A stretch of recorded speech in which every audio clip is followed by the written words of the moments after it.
Hello, everybody. Hi. Welcome to Hanging Out with Us. Yeah. So eloquently put. So, just gonna be a chill stream tonight. We're all just recovering from various illnesses and stuff. And relaxing before Christmas. Because it's been nonstop the last little bit. You could probably hear a little bit what's left of my cold still hanging on. But yeah, so today we are going to be making a brand new subclass for Wayne's Guide to Relendwell. Ooh. And but I know what I'm gonna be working on. before we get into it, just a shout out to our Patreon. If you are so inclined to support us on there, at the highest tier, you get permanent discount on everything in our merch store, as well as access to exclusive merch that we'll be throwing in there later. Don't forget and also in our merch store, don't forget we have shirts, coasters, and the newest things, mystery dice bags of different types. If you want to go in and check those out for all you dice goblins out there. Yep. Oh, you're wearing your Reiko shirt. No, I love the Yeah. Red Ghost shirt. That's my favorite one by far. I am not biased. and yeah. And then you'll also get shout-outs at the end of streams and in certain videos and all that stuff, as well as probably my favorite perk, and this is at any level of the Patreon. You'll be able to see prototype sketches and artwork from Erica as she doodles and stuff. So And she be doodling a lot. The unfinished, unreleased stuff. Usually when we do these Hangout streams, she takes one concept in her brain and turns it into a complete work of art by the end. No. I've only got 2 things on my mind right now. Oh, Art and cheese. there we go. That's for the the other spirit. stream. That's on Wednesday. Oh, you're right. No cheese on Sundays. Yep. Roll now. No cheese. But rest assured, the Paragon will be back in the coming weeks. Just having to do some of the stuff that is coming up for the Paragon is also taking me a lot more time to prepare than I thought, but it's going to be worth the payoff once we get it all prepared. And once I get it all prepared and ready to go. And I think you guys are going to definitely enjoy what's coming up for Paragon as well, story-wise. Don't tell me what to do. Enjoy it. Okay. Do you have anything before we get into it, Andrew? No, I'm not going to say what popped into my head. Oh, no. Let's continue. I got a cool thing for my birthday today. Oh, what'd you get? Oh, yeah, what'd you get? A ramen cup. Oh, my Ah! gosh. Oh, my It's gosh. so Ramen fucking bowl. cute. That's Yeah. amazing. I totally. Oh, and it's got like a Happy little dedicated birthday. holder for your chopsticks. I love that. Yep. Oh, Cute. it's so I made awesome. cereal in it. The best kind of ramen. Yep. Cereal. Flavored cereal. Ew. It tastes like the beef concentrate from Top Ramen. That's what's up. That's what it is. It's With- just chunks of that. Mixed with Fruit Loops. Yeah, it's just So hardened bouillon cubes. With milk. Can't go wrong with that Ugh. crap. All right. So, today, me and Andrew were discussing this earlier.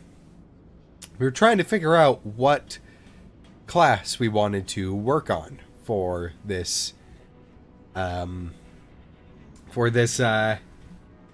new subclass that we're doing. So, we've already got the Oath of Knowledge Paladin and the Path of Focus Barbarian and the Skydancer Fighter, all of which we did not make on stream. In fact, the Skydancer Fighter was made before we even started the Paragon stream. That's what Eric played as. That's what Dante is the Sky Dancer fighter. And then following that, we have made the Circle of Parasites Druid and the College of Monsters Bard. So, with all those out of the way, there was one other that I was working on that we were talking about today, was the Sorcerer. I had this idea for a Sorcerer, and I made it and I fleshed it out, but looking back and reading it, it just doesn't work for a Sorcerer with the mechanically how how I was designing it. It doesn't. It's not that it doesn't work. It was more like it didn't fit. Like it didn't feel like a sorcerer subclass. Yeah, and so it felt more like a wizard one.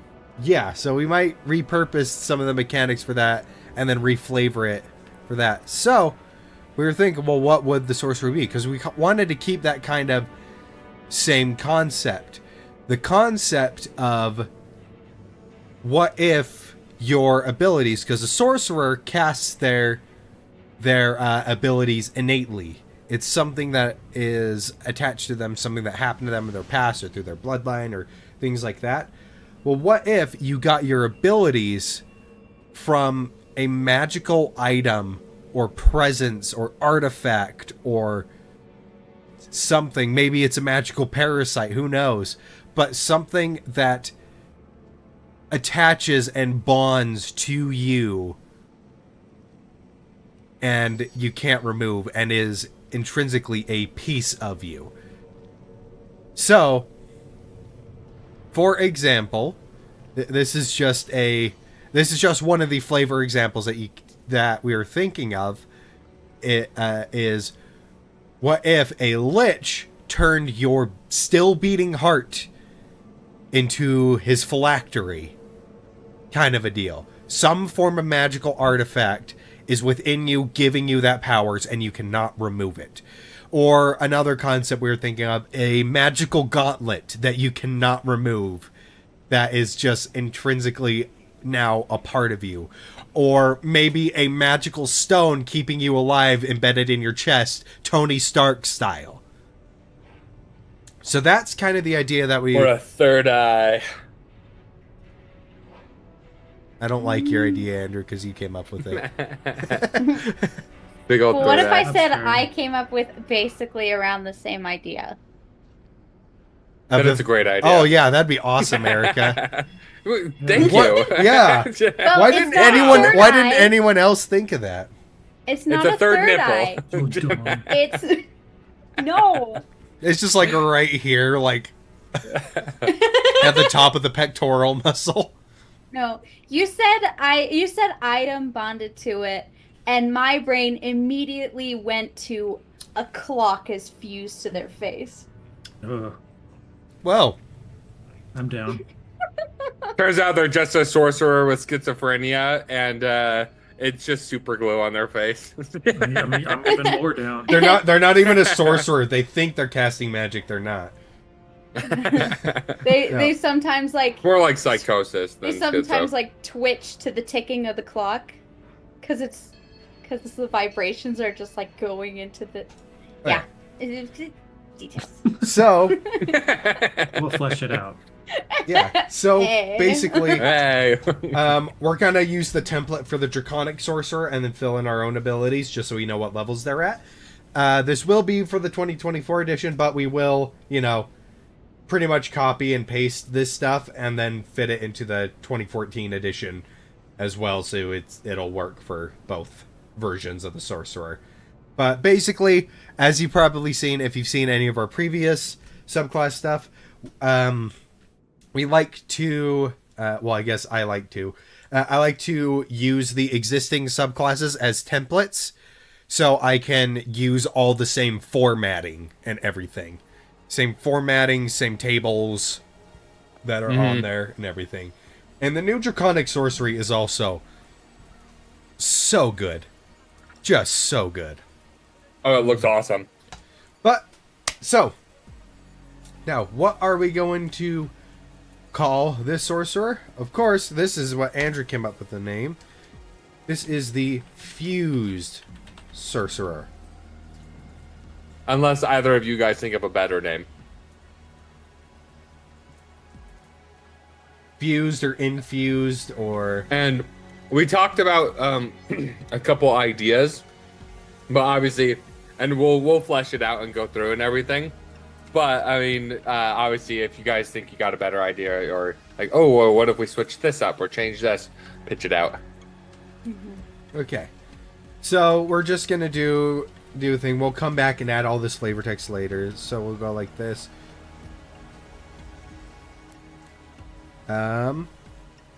Individual who gains sorceress abilities by having a magical object embedded Or fused into them. Doesn't necessarily have. Well, yeah, we don't want to. embedded is spelled with an I. Well, I feel dumb. Haha. That's it. End of stream. Yep. We're We're done. starting fresh. We're done. Take it from the top. Turn that camera off. Welcome back, guys. By having a magical object embedded in or on their Amalgamate? person and Amalgamate. intrinsically Amalgamate. Oh my gosh. Yeah, we can't use it. tied to their Stupid. very being. So that's good enough for now. We can go in and do the actual flavor text later. So, Melded. so we are going to get rid of these for now, and we will add our own ones in a bit, because the sorcerer subclasses by default is looking like you actually get the extra spells, not just the aberrant mind and clockwork soul. The new draconic sorcerer also gets added spells. So the first thing that we're doing is this is actually this is actually Well, can I summarize what we already talked about? And so then that way we can kind of break it down? This is what we're doing. So we're doing a so we want to keep this from the draconic subclass, the armor class and hit point increase. So this is actually pretty much identical. So your AC will equal 10 plus your dex modifier plus your charisma modifier. So that is... Do we want to do the dex or just the 13 plus? Because then that will allow them to go dip into strength if they want to. I mean, they still can. It's still a really good buff. A 15, even if your dex is 10, 15 AC on a caster is nothing to scoff at. That's like your barbarian or your monk, almost. So, yeah, that's not bad. That's not bad at all with that. And it's also standardized now with the unarmored defense. So, things that have unarmored defense always have their dex plus that extra thing. Right. So before we start like going in and like breaking it down, let's get Sean and Erica in on what we were talking about, so then that way they can kind of visualize the idea that we had. Yeah. So we were thinking of potentially turning this into the sorcerer equivalent to like a blade singer, where basically it's like a melee based sorcerer subclass. Yeah. Okay. So basically, you get that, and that's why we would keep the increased AC of this ability and the increased hit point and everything.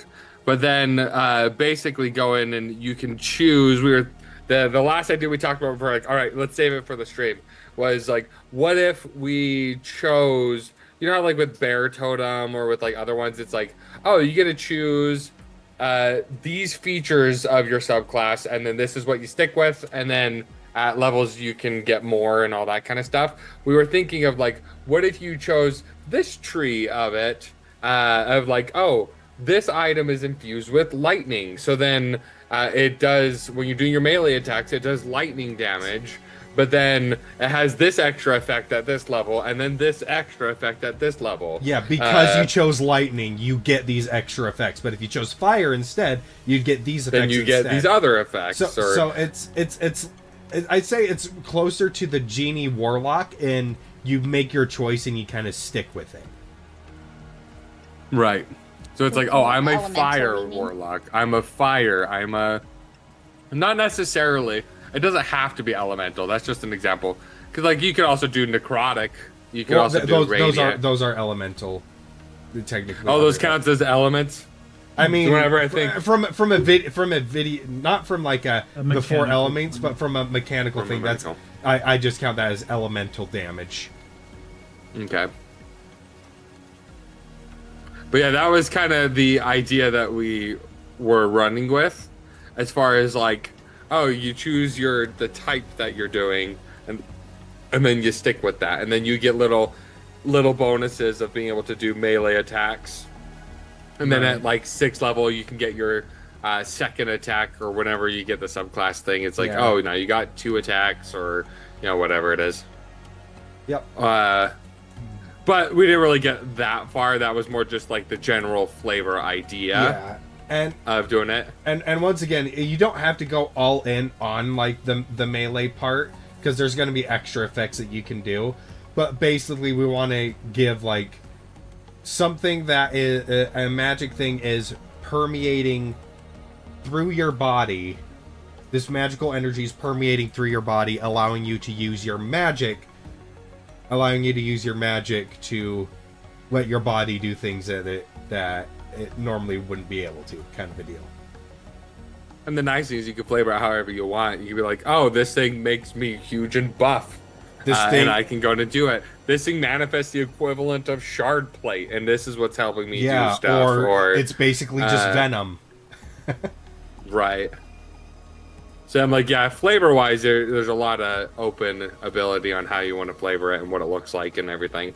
Yeah, like when you came up with the fuse concept, like what were you thinking? Like something was like a magical item fused into the person, something like Yes. Gale, like in Baldur's Gate. Yes, like the yes, orb. actually, yeah, that's pretty much exactly what it is. Gale, or my idea was that phylactery idea, if you went with like a necrotic theme. Yeah, kind of like a lich or a mini lich. Yeah, or maybe if you go fire, there's literally a fire elemental fused within your body or fused to your soul or something. You know what'd be cool? Just like as a roleplay thing, what if it was a sentient magic item? Yeah, It doesn't have to be, So but you annoying. yeah, you could totally do. Once again, you could just be Venom. You could be magic Venom. Right. So yeah.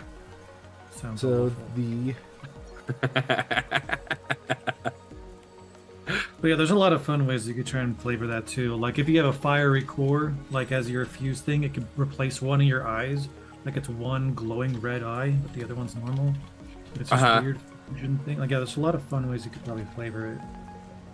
But yeah, just some sort of arcane influence fused within your body or soul.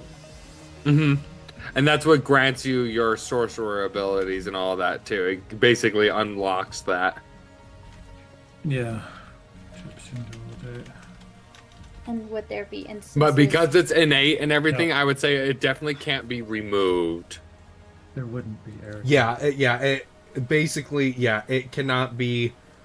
Yeah, the thing is like this thing can't be like it can't disarm. You can't be disarmed with it or anything. It's like a part of you intrinsically. So it's like, oh, you want to remove the object in me? You got to rip out my heart, kind of a thing.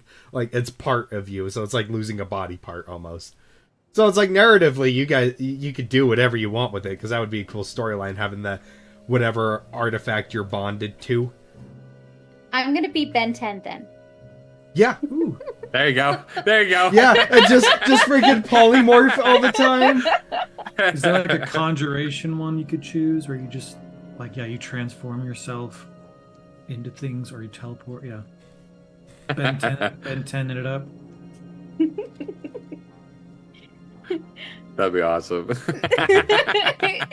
that's what came to mind when you described that. Or do we save that kind of idea for a druid subclass? The extraterrestrial druid. Yes. ET druid. That would be interesting. Yeah, that's what I was gonna say. You're just gonna be ET.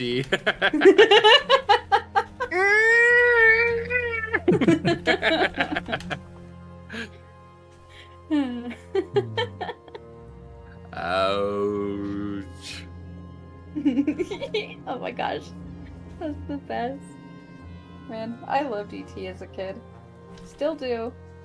It scared me and Sean as a kid. We used to pretend to be ET to scare each other. No, I would just scare you. I was built different, I guess. Yeah. Definitely never scared Sean at all. There we go. There's always that scene when he You was in the crouch it. shed. Yeah, we'd always like crouch in like the bedroom and just like have our shirt over our knees and Yep. And then walk at each other. Towards each other. That's so Oh my scary. gosh. Don't stop it, Sean. Stop it, Sean, stop. I did that for fun, like, look mom, I'm E.T. My dad had an E.T. plushie and I would just regularly take it. Just keep it on my bed. To the point where I thought it was mine. I genuinely thought he had given it to me. So for going through the abilities, for now, for like when I'm writing the text and stuff, I'm just gonna label as the item that's infused to you as an artifact. A magical Cool. artifact. Okay. Except So, the next thing we want to, so we'll have to make another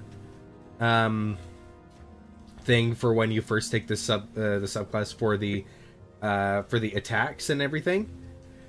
But before that, once again, sorcerers now get extra spell lists. okay. But what I am thinking is, My dog will not leave me alone. yeah, so, Hi, buddy. so what I'm thinking is you get let's see. Oh gosh. Oh gosh. It's like I'm trying to figure out like how do I edit this? How do I like edit this table?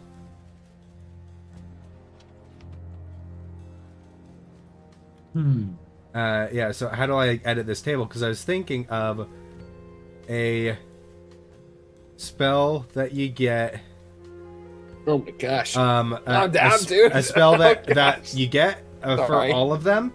So one spell that every single fused sorcerer Buff. would get, and then one spell in each of these slots for each of the types that you choose. Okay. You get an extra spell.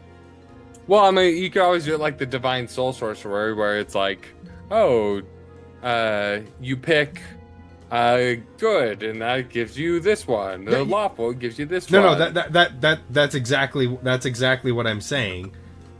You choose depending on the damage type that we're thinking of that you choose. Would it be a whole tree though, or are you saying one spell? So you get 2 spells on each of these levels at 3, 5, 7, and 9.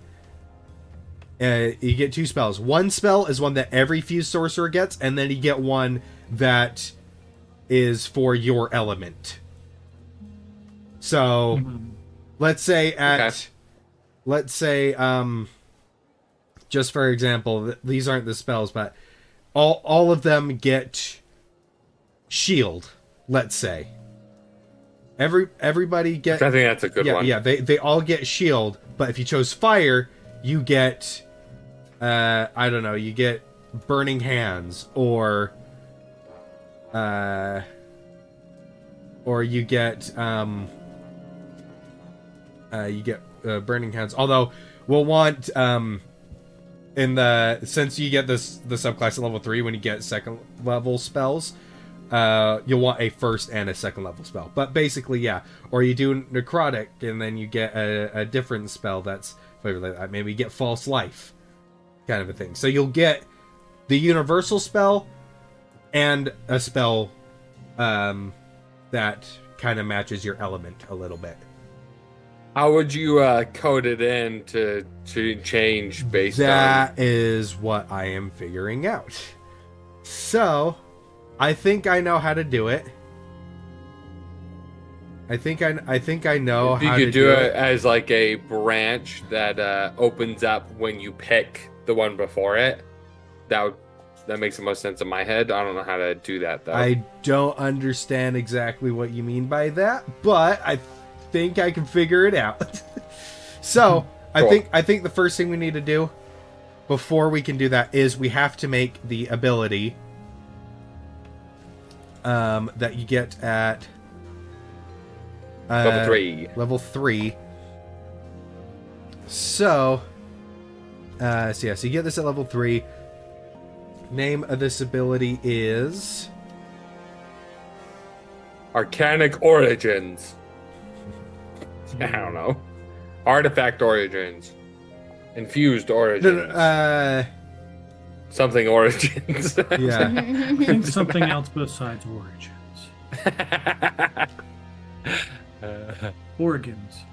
Origins. Let's see. The Method origins. Da, da, da, da. let's see.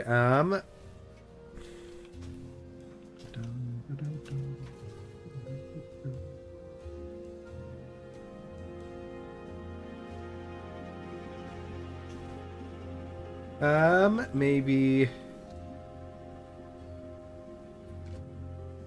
I'll just call it imbued for now.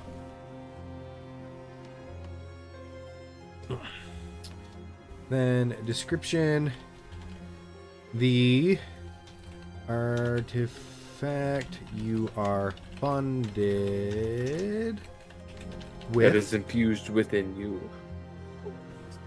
Yeah, the artifact you are bonded with. Bonded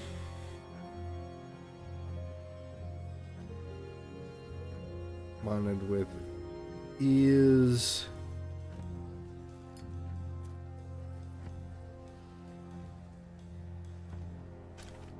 as a here you go, Andrew. I'll make you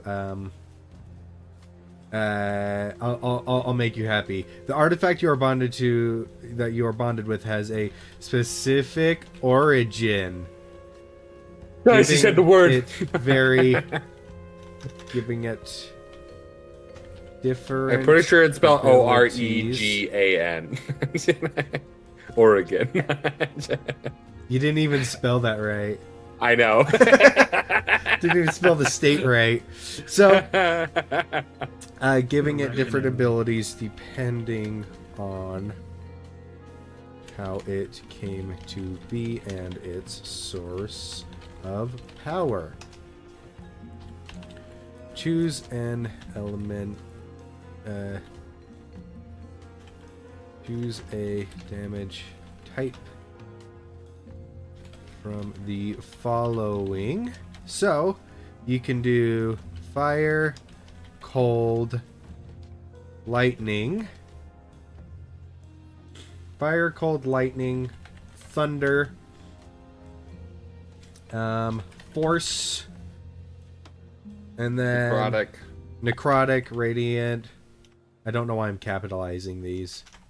Fire, cold, lightning, thunder, necrotic, radiant, Force. force. Do we want to do acid and poison or no?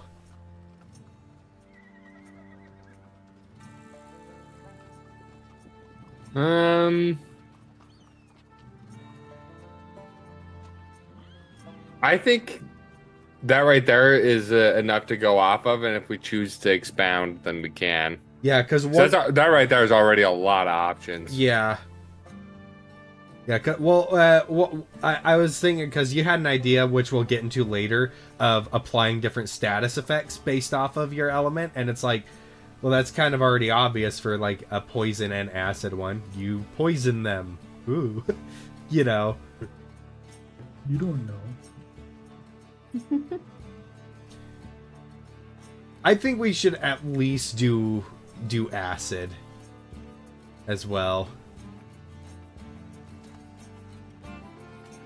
Sure, let's try it. And then if we can't do anything with that, then... Alrighty.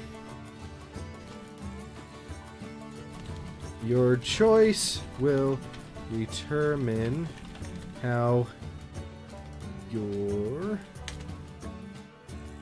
fused abilities function at higher levels. Additionally, you can make a melee. Additionally, as an attack action, you can make a melee spell attack against a target within melee range. I was gonna say within 5 feet, but then bugbears have a 10-foot reach, so Yeah. I'd say That would within. have been embarrassing. Yeah, within. Can't believe you almost wrote that. Yeah, you make a melee spell attack against a target within melee range. Dealing. What should the start be? Should it start out as a D6 and get bigger? Do you think a D6 is a good damage die for it? Well, like, here's my thing with it. Shocking Grasp is 1d8. Okay, but you're also adding your charisma modifier to this damage. So, Shocking Grasp, you can roll a minimum damage of 1. This one, if your charisma is 20, you'll roll a minimum damage of 6. And you'll be able to do it twice. Yeah, suck it. Well, here's the question then. Once again, is at later levels, do we want to go down the route of multiple attacks for them? Yes, yes, we already determined if we're doing... Or a bigger single hit? We already determined if we're going melee, you want to do the extra attacks. That is what makes the Gish characters good, is they get the extra attacks, and then rather than the Blade Sinker where they can replace one of the attacks with a cantrip, we'll be able to do the extra thing depending on our element when we do it. And then you're a sorcerer, so you can quicken cast as a bonus action. You know, you can quick cast, or maybe when you get your extra attack feature, when you get your extra attack feature, additionally, maybe if you cast a cantrip or a leveled spell, you can make one of those melee attacks as a bonus action. If you cast the spell, if you don't want to do the quicken spell, but you don't get 2 attacks, just 1 attack. I like that. So it's powerful, but it doesn't overshadow. It doesn't overshadow what the Blade Singer can do by hitting and casting a cantrip, which can get insane at higher levels. Right. Okay, I like that. So then I think, especially if you're adding a charisma modifier, I think 1d6 is a good idea. Okay, 1d6 plus charisma fire. So then your minimum is gonna be like 4 damage, 4 to 6 for your minimum, depending on what your charisma modifier is. Plus charisma of the damage type you have chosen. And then, should we increase the die at all as you get to higher levels, or should it just stay a D6? Because a D6 is going to be good through the whole game, because your spells and your other abilities are going to be upgrading. Because, remember, it's most of D&D is horizontal thing. You get more utility, more different things you can do, not just bigger numbers. So I think just leave it as a D6 for now, and then if we play test it and it feels like it gets weaker at the later levels, then we can you know, do that stuff. But it's not really any different from a I don't know, maybe a dex-based paladin using a short sword that isn't smiting, because once again you can also do that. Yeah, we'll see how it is. Maybe it could go up to a D10 by the max level, by the higher levels. Yeah. Because, remind me, cantrips, they get leveled up at level 5. 5? Is it 5, 10, 15? No, 5, 11, and 16 or 17.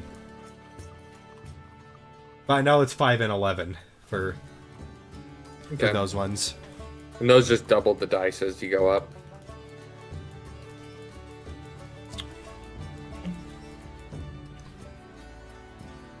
Yeah, I can't recall what exact numbers. Right. Because I'm like, yeah, the biggest thing is, like, I want it to be... I don't want to overshadow, like, completely overshadow, like, another class or subclass or anything. But at the same time, I do want to give them a reason to want to use it versus a cantrip kind of a thing. Howdy, Pokeniner. This is the, I guess, the third level feature. So this is when you first take the subclass. So this is what is going to let you do this. So we're just debating whether or not we want to have the damage go up later in levels, or just have it keep it as a D6 throughout the rest of the time. Because what you're saying is shocking grasp, might get stronger than maybe 2 attacks of this, but if we have that ability later, you can shocking grasp and then punch. They get a spell list and a utility feature. Yes. Yeah. Same. Yeah, we're switching it up a little bit. Yeah, we're switching it up a little bit, and then there will be utility stuff though. Yeah, so we got that. Damage type you have no chosen. utility. Okay. Not an option. Not at all. So I'll just create. Oh, required. We class do not level want to make a 3, useful feature. 2. Okay. And it is granted.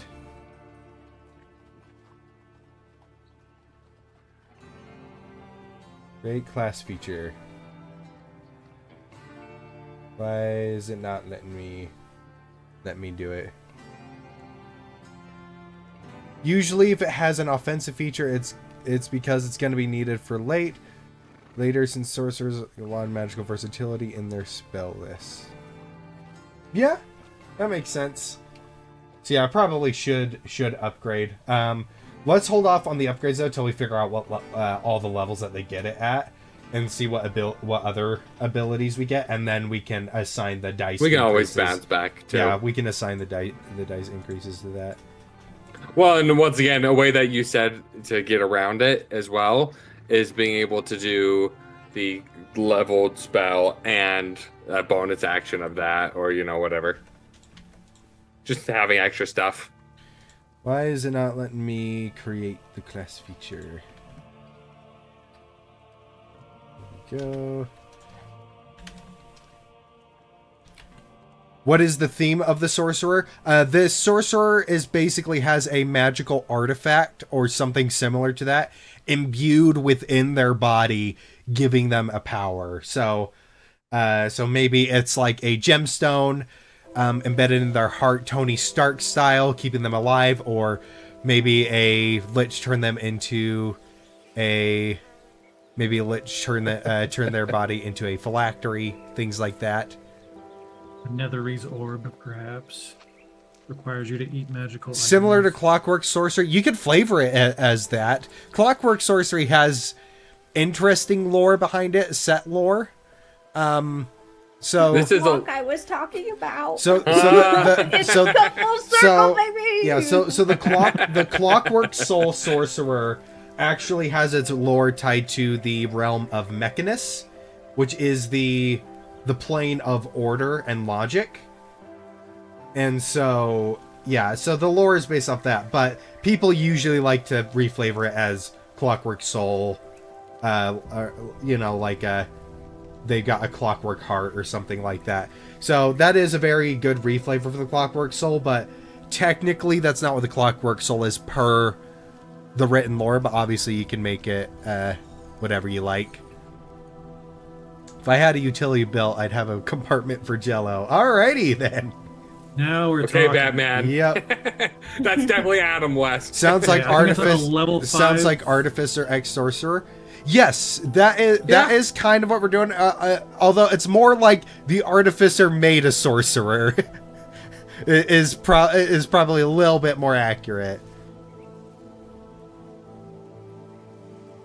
And lots of the ideas what we're doing, we can always bounce back and tweak it back Yeah. a little bit once we discover the other ones. I hear voices in my walls. Anyway, Moving on. Anyway, where was I?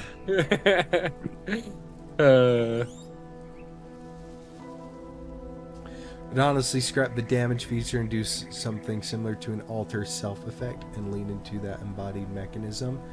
That's pretty smart. Yeah, I really do. I really do like that, but we're going for a little bit more of a generalized one because it could be a magical artifact, or maybe it could be a magical parasite like venom. It could be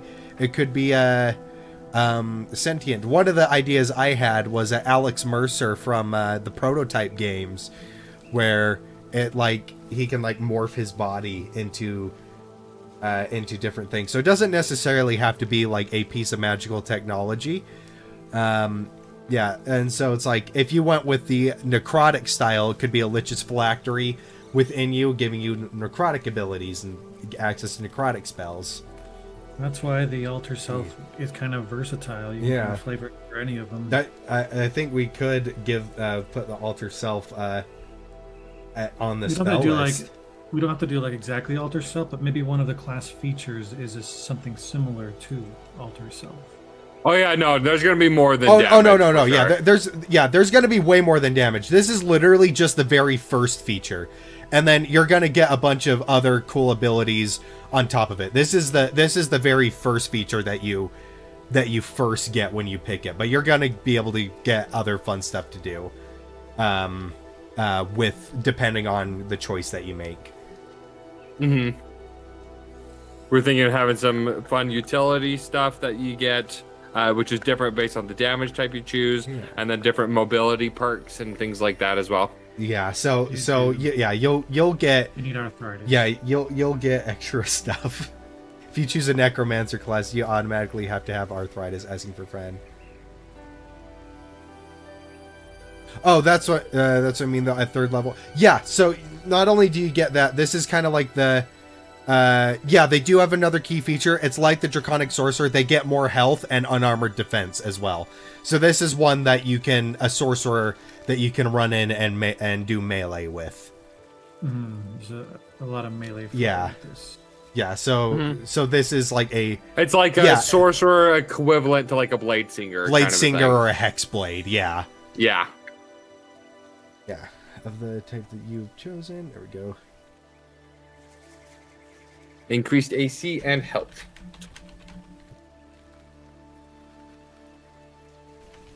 Yeah. The goal is like a Gesh. Exactly.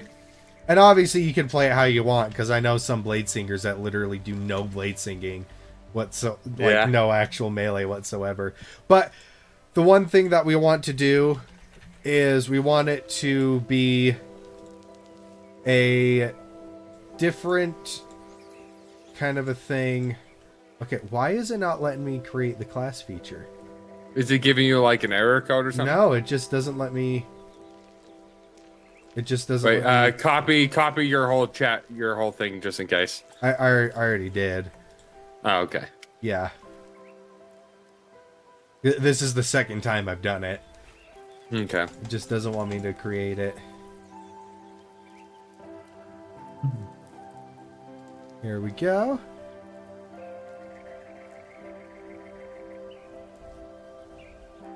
Yeah, it just is not letting me create Maybe it. hit refresh, yeah. Yeah, go like that. Go like that. Imbued. Create class feature. Please select Please select an list. item in the list. Create class feature. Feature type. Granted. Create class feature.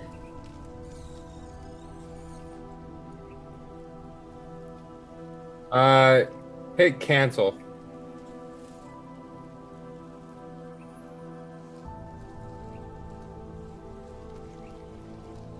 Okay, so we got that. Now let me save that one. Add a class feature. Boom. Imbued. 3. Granted. Create. Why is it not working? As options, yes. Oh yeah, we definitely want to do the options one.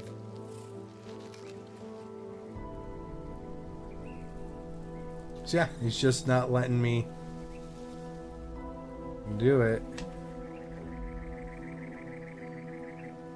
Play order 2.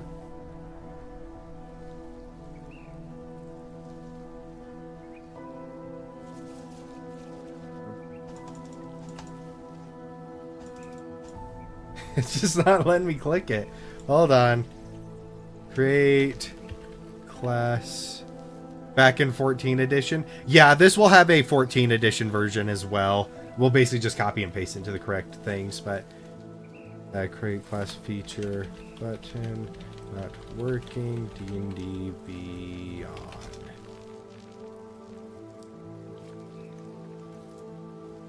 Let's see.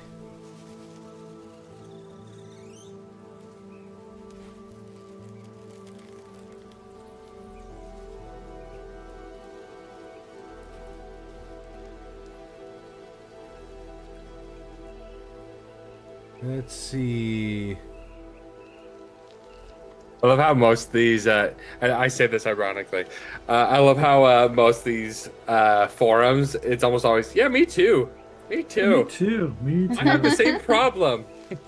Yep.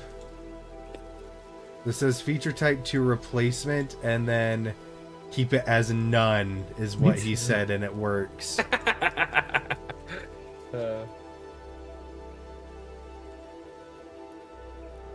Okay, still not going. Oh no. This is gonna make this really difficult. Yeah.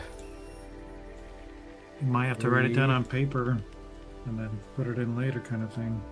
Like make a document. It doesn't use weapons. Yeah, are you guys thinking like more like a weapon, kind of like Eldritch Knight, like a weapon, or like part of your body, melee-based spells, or like monk, more like part of your body, and you can kind of flavor it as what you'd like. Whether that's manifesting a spectral weapon, whether that's my arm turns into a giant menacing venom claw, or you basically make it look how you want, kind of thing. But it's magical energy, basically. So it's like the subclass gets like a feature that's like almost like the Shadow Blade spell. It's like you can conjure or like manifest your melee weapon, whatever it is, whatever flavor, whatever type it is. But that could be like. Well, it kind of like with the armor artificer, like the gauntlets are just there, like they're just part of you, kind of a thing. But the difference is this one doesn't leave. And so it's like, it doesn't have to be gauntlets. It could be like, oh, what if the gem's on my forehead? And I just flavor it and just say, like I'm making a melee spell attack, but I'm like, oh, with mine, a little beam shoots out, or so you can make it look however you want, but it doesn't really change the damage depending on the artifact and how you flavor it. Weird. What if I go like this? Use sorcerer, edit. But I think it would be good to Boom. do a focus Boom. on Boom. either AoE or range of touch spells. And obviously, we don't have if you're to. going with the necrotic damage type, I'd say you definitely are going to get vampiric touch later. Like 100%. Alright, name is imbued.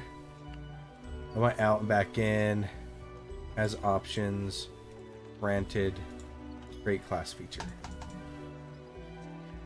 Yeah, this button just does not work. Maybe a different internet browser might help.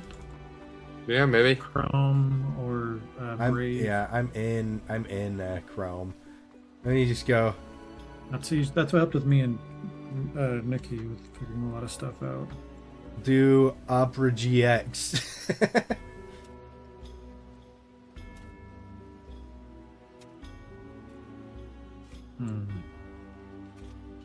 Huh.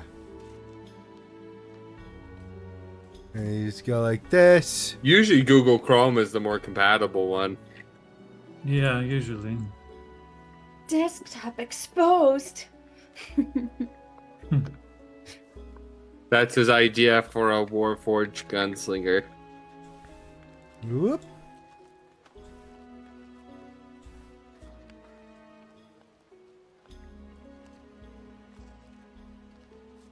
All right, let's see how this goes.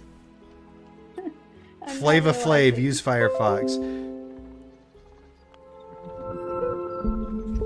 I'm now realizing. So yeah, why the melee spells, we're gonna try and Just give make them sure some you melee don't log spells. in on stream. Yeah, I know, we're good. That'd be funny. And we would just watch it happen. Wait, do it again. I didn't write it down.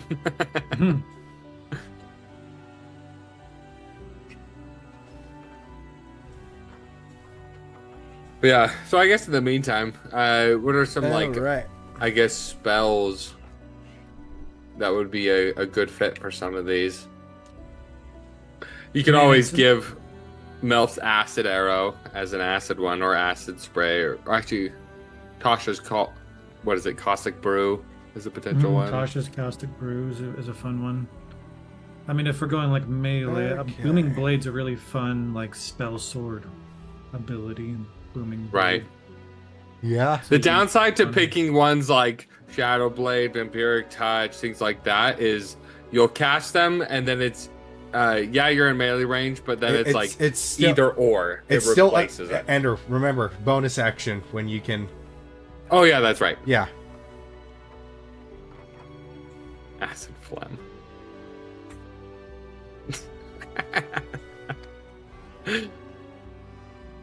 Yummy.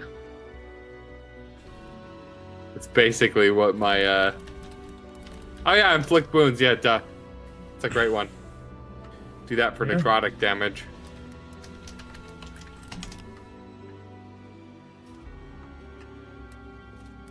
Radiant, you could give them Guiding Bolt. I know it's not a melee range, but it's a fun one. Whoop.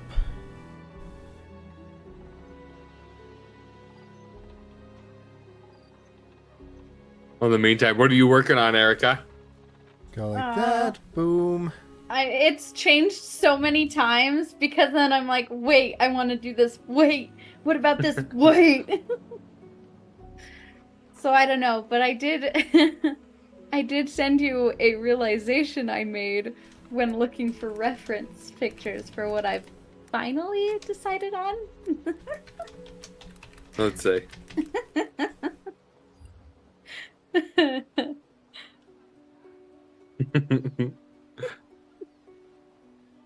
I don't know what you're working on, but I like it.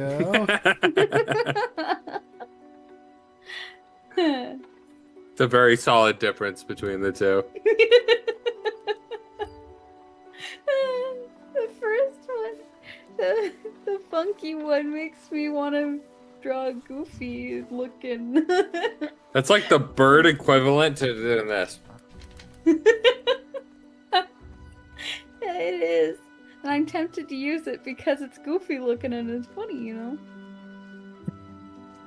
My dog does. Every time he looks at you and you like talk to him, he just like he sits there, he just stares at you, and he just slowly goes back. Just More like you approach them and they're looking all majestically to the side, and then you come to them and they're like, no.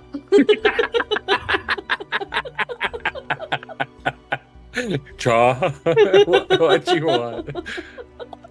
I love it. Here we go.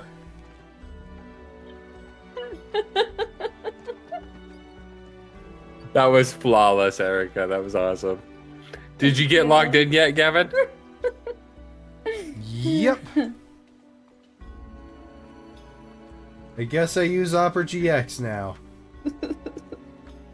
Cool. It does look like that though. Have you tested it? Nope. So that's to be seen whether or not you actually use it. Everybody else says it's good. Okay. Add a class feature. Paste. Paste. Boom. Name. Imbued. Required class level 3. Feature type granted. Has options. Create class feature. Create class feature. Create class feature. Create class feature. Ah! This is content. Yep. Yep, Alright, you're definitely using Opera now.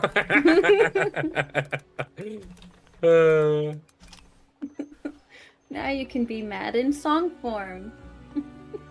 Yay.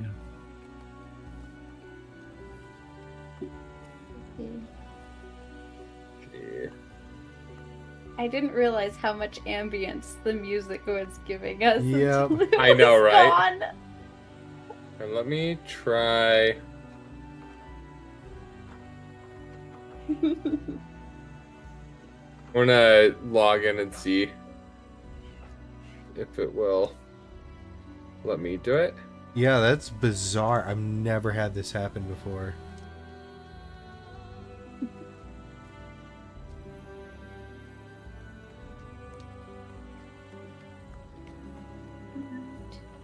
References. Oh, I think I know what's wrong. Let's see. 3.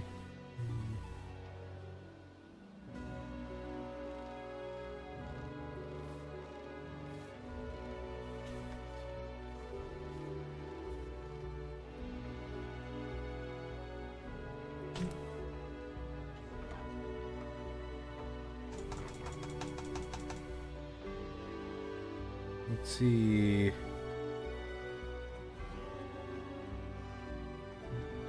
Well, I look- prepare type. I look in my references, my reference folder, and it's mostly Yeah, me. it's just not working. It's great.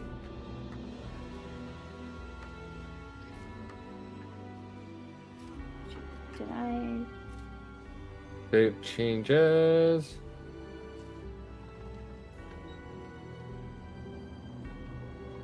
D&D Beyond, everybody. Yep. I love that. Brought to D&D you. Beyond, everybody.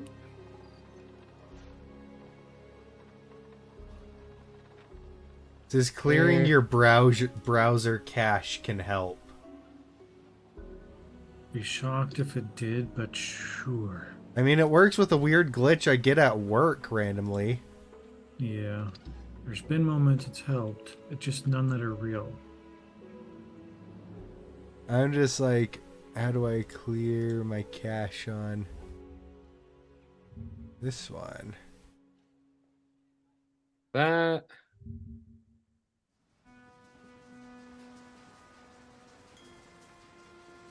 I tried doing it on mine and it's also not working. Oh, so I guess it's just the website. Okay. Well, if that's the case, then let's just pull up a document and we'll just go through and then we can just program it in later. Yep, we can program it in later. Okay. That is the case.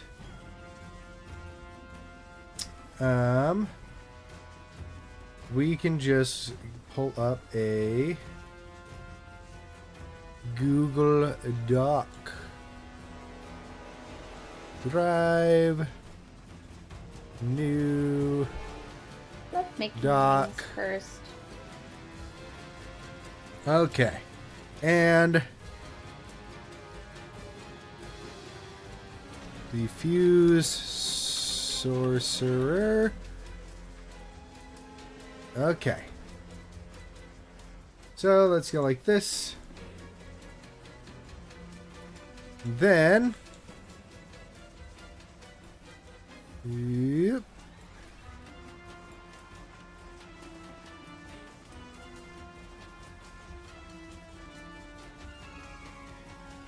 So we'll go like this. Boom.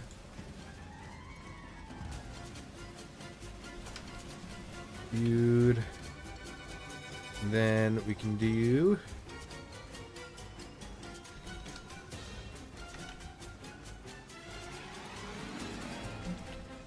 Gavin. starting at level 3. Gavin. Yes. My dad's saying you gotta click no thanks on the installer app pop-up. I hate yes. There you go.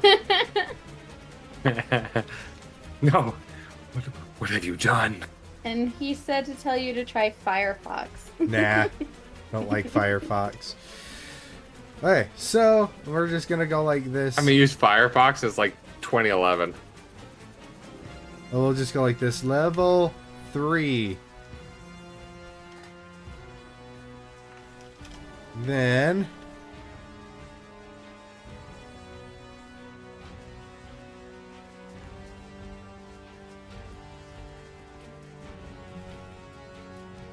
we've got the artifacts.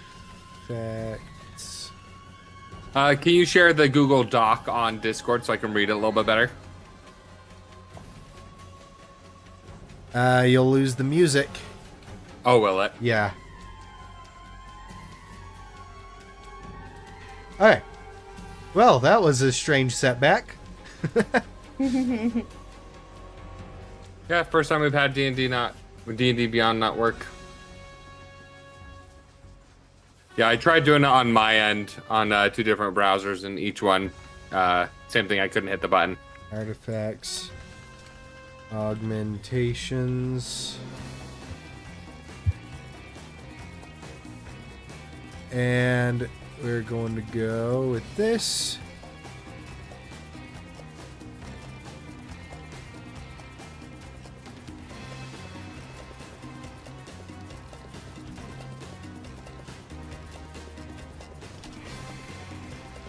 Control V. I like There the we song. go. Which one is this? This is Train Job. Okay. Well, so now that we can do this, we can also do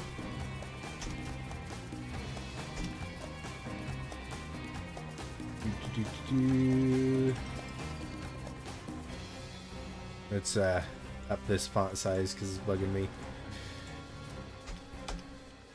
Okay. We also have fused spells. So we need a table. Basically, it's going to be like the Warlock Genie one where it's like, oh, you get Insert these spells if you're table. the So- fire one. yeah, You yeah. get these spells if you're the yeah. lightning one. Hold on, I got to do math. So we got levels 3, 5, 7, and 9, and then we've got the base spells, and then we've got fire, cold, lightning, thunder, necrotic, radiant, force, and acid. There we go. So we'll go like this level, and then used, and then we'll do fire, cold, lightning. We couldn't get D&D Beyond to work, so we're going to be writing it in a document instead. Yeah, lightning, thunder, necrotic, radiant, force, acid, force and acid. Then let's see. Oh yeah.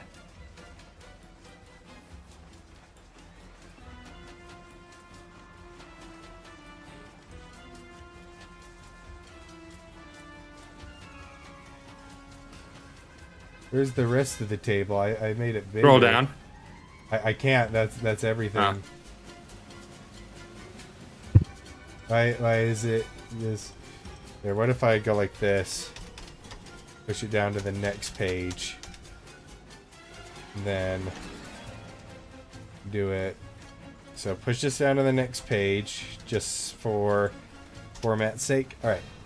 Insert table. So you got the title, levels 5, 3, 5, 7, 9. And then, okay, I just didn't make it big enough. So yeah, title 3, 5, 7, 9. Then universal, fire, cold, lightning, thunder, necrotic, radiant, force, acid. There we go. So the level.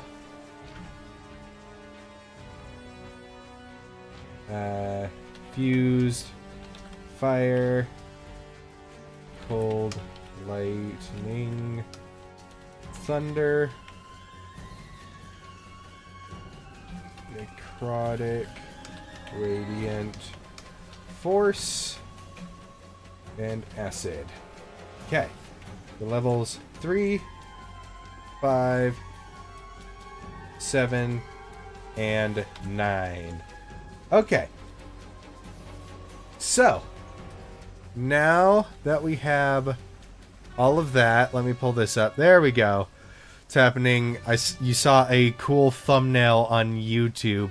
What was the thumbnail? I didn't... hi, Gorm.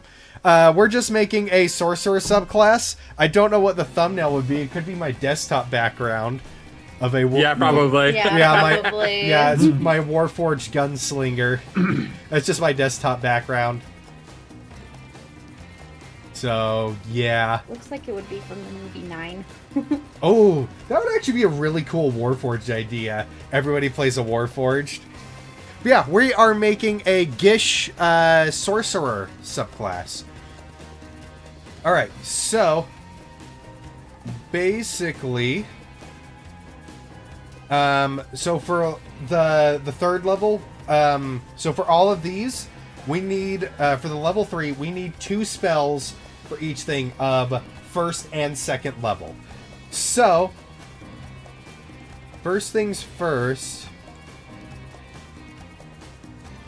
let's go like that.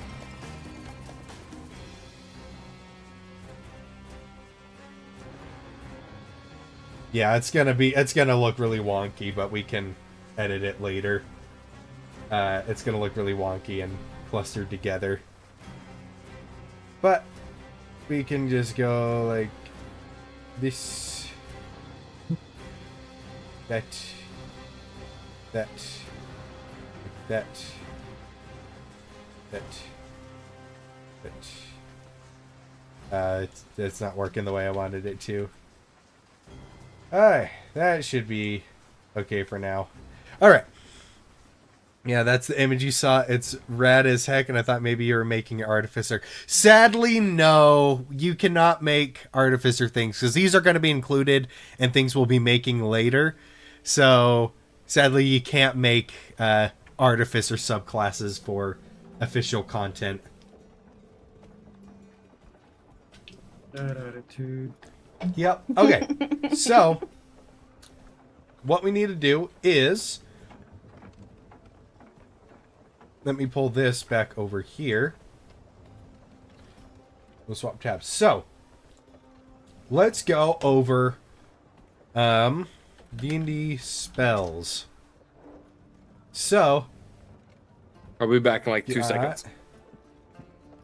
Dude, let's just go like this. D&D Beyond. Let's go my campaigns. Game rules, spells. Okay. So, we want first level spells first. So, we need to pick a first level spell. So, let's go with the universal one that all fused sorcerers would get. But why? Because the artificer class is not included within the OGL, the Open Gaming License. It is a separate thing made by an individual person. So in order to make so it's not covered by the Open Gaming License that allows third-party creators to create content for Dungeons and Dragons. That is the main thing. Yeah. All right. So for the first level spell of the fused, what are you guys? Do you guys have any ideas on what would be a good thing? The lawyers would jump you so fast. I know, right? What do you think would be a good thing? So shield is a really good one to have. Mm-hmm. Shield Absorb is elements is similar. Yeah, kind of a defensive all around. Yeah, there's shield, absorb elements. I could see what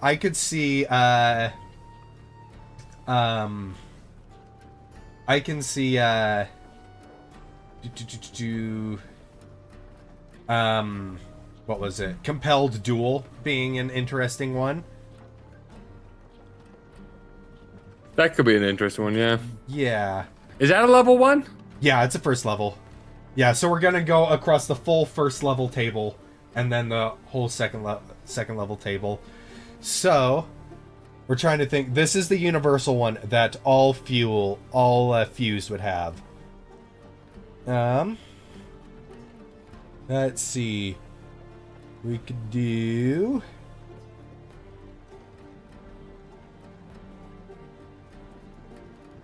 Mage armor. They don't need mage armor.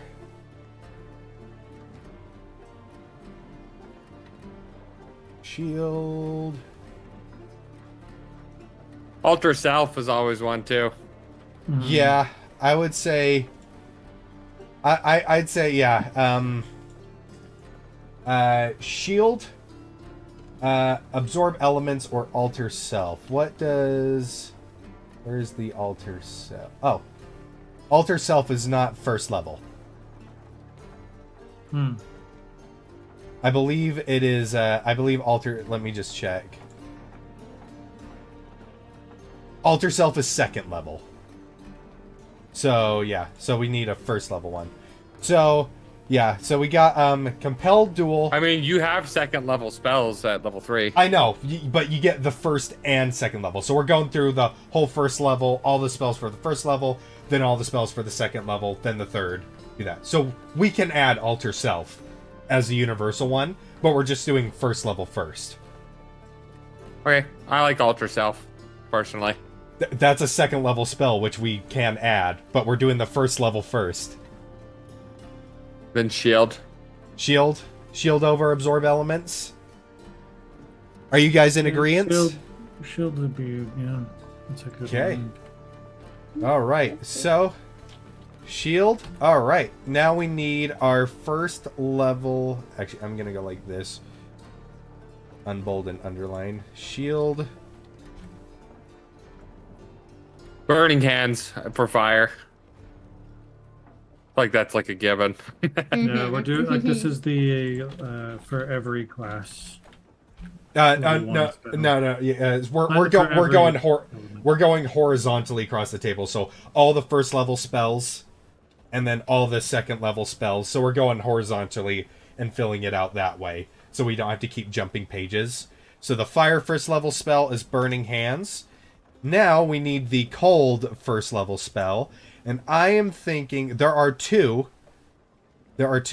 I'm thinking Armor of Agathis. Armor of Agathis. I'm thinking. I think that would be Armor cool. of Agathis, but there was another one which I think is a new one. Where is it? It is Frost Fingers. Oh, we don't have access to that because we don't own that book. Yeah, I think with being a melee one, Armor of Agathis is kind of where it's at. You guys in agreement with that? I think that's dope. A sorcerer with Armor of Agathis. I like that. Yeah. Now for lightning.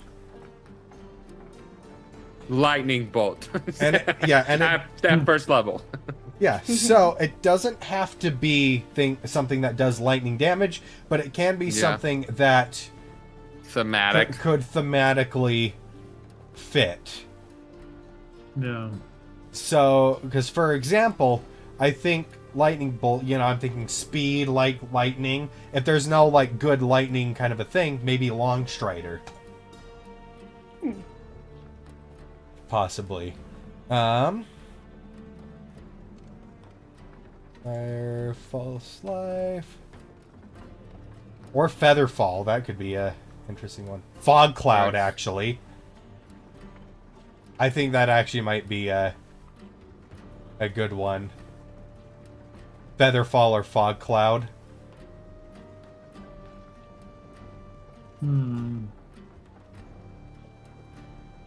Let's see.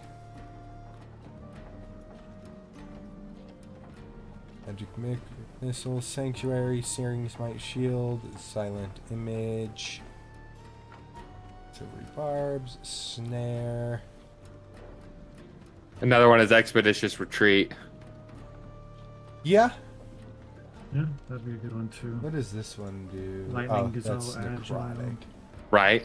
I think my vote would probably be Expeditious Retreat. Expeditious Retreat. So far, yeah. Yeah, I'm thinking Expeditious Retreat, Long Strider, or Fog Cloud. Do you have any preferences, Erica?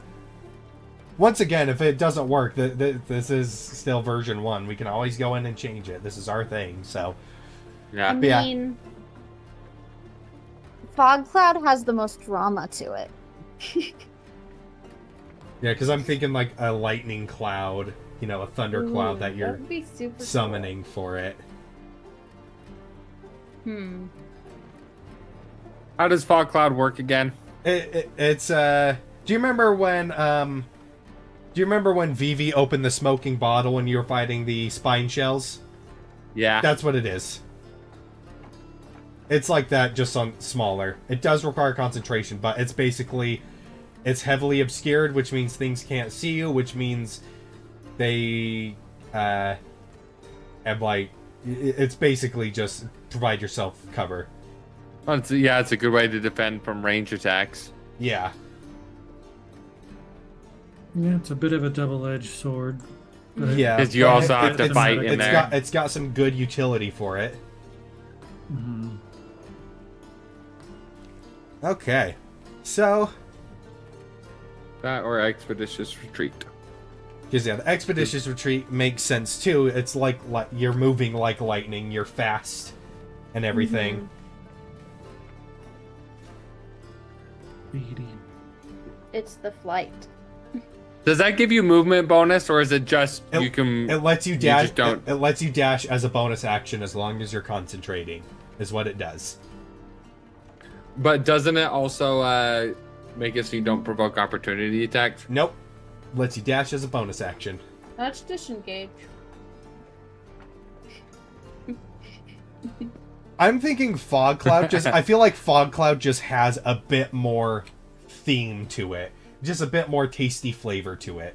Because remember, we're not trying to make the most Like I said. the most powerful thing. We're trying to make something fun. Like I said, it's got. I think it sounds like thematics. fun. All right, fog cloud. I'm okay with fog cloud. All right, what about for thunder? Thunder wave. Oh, yeah. There we go.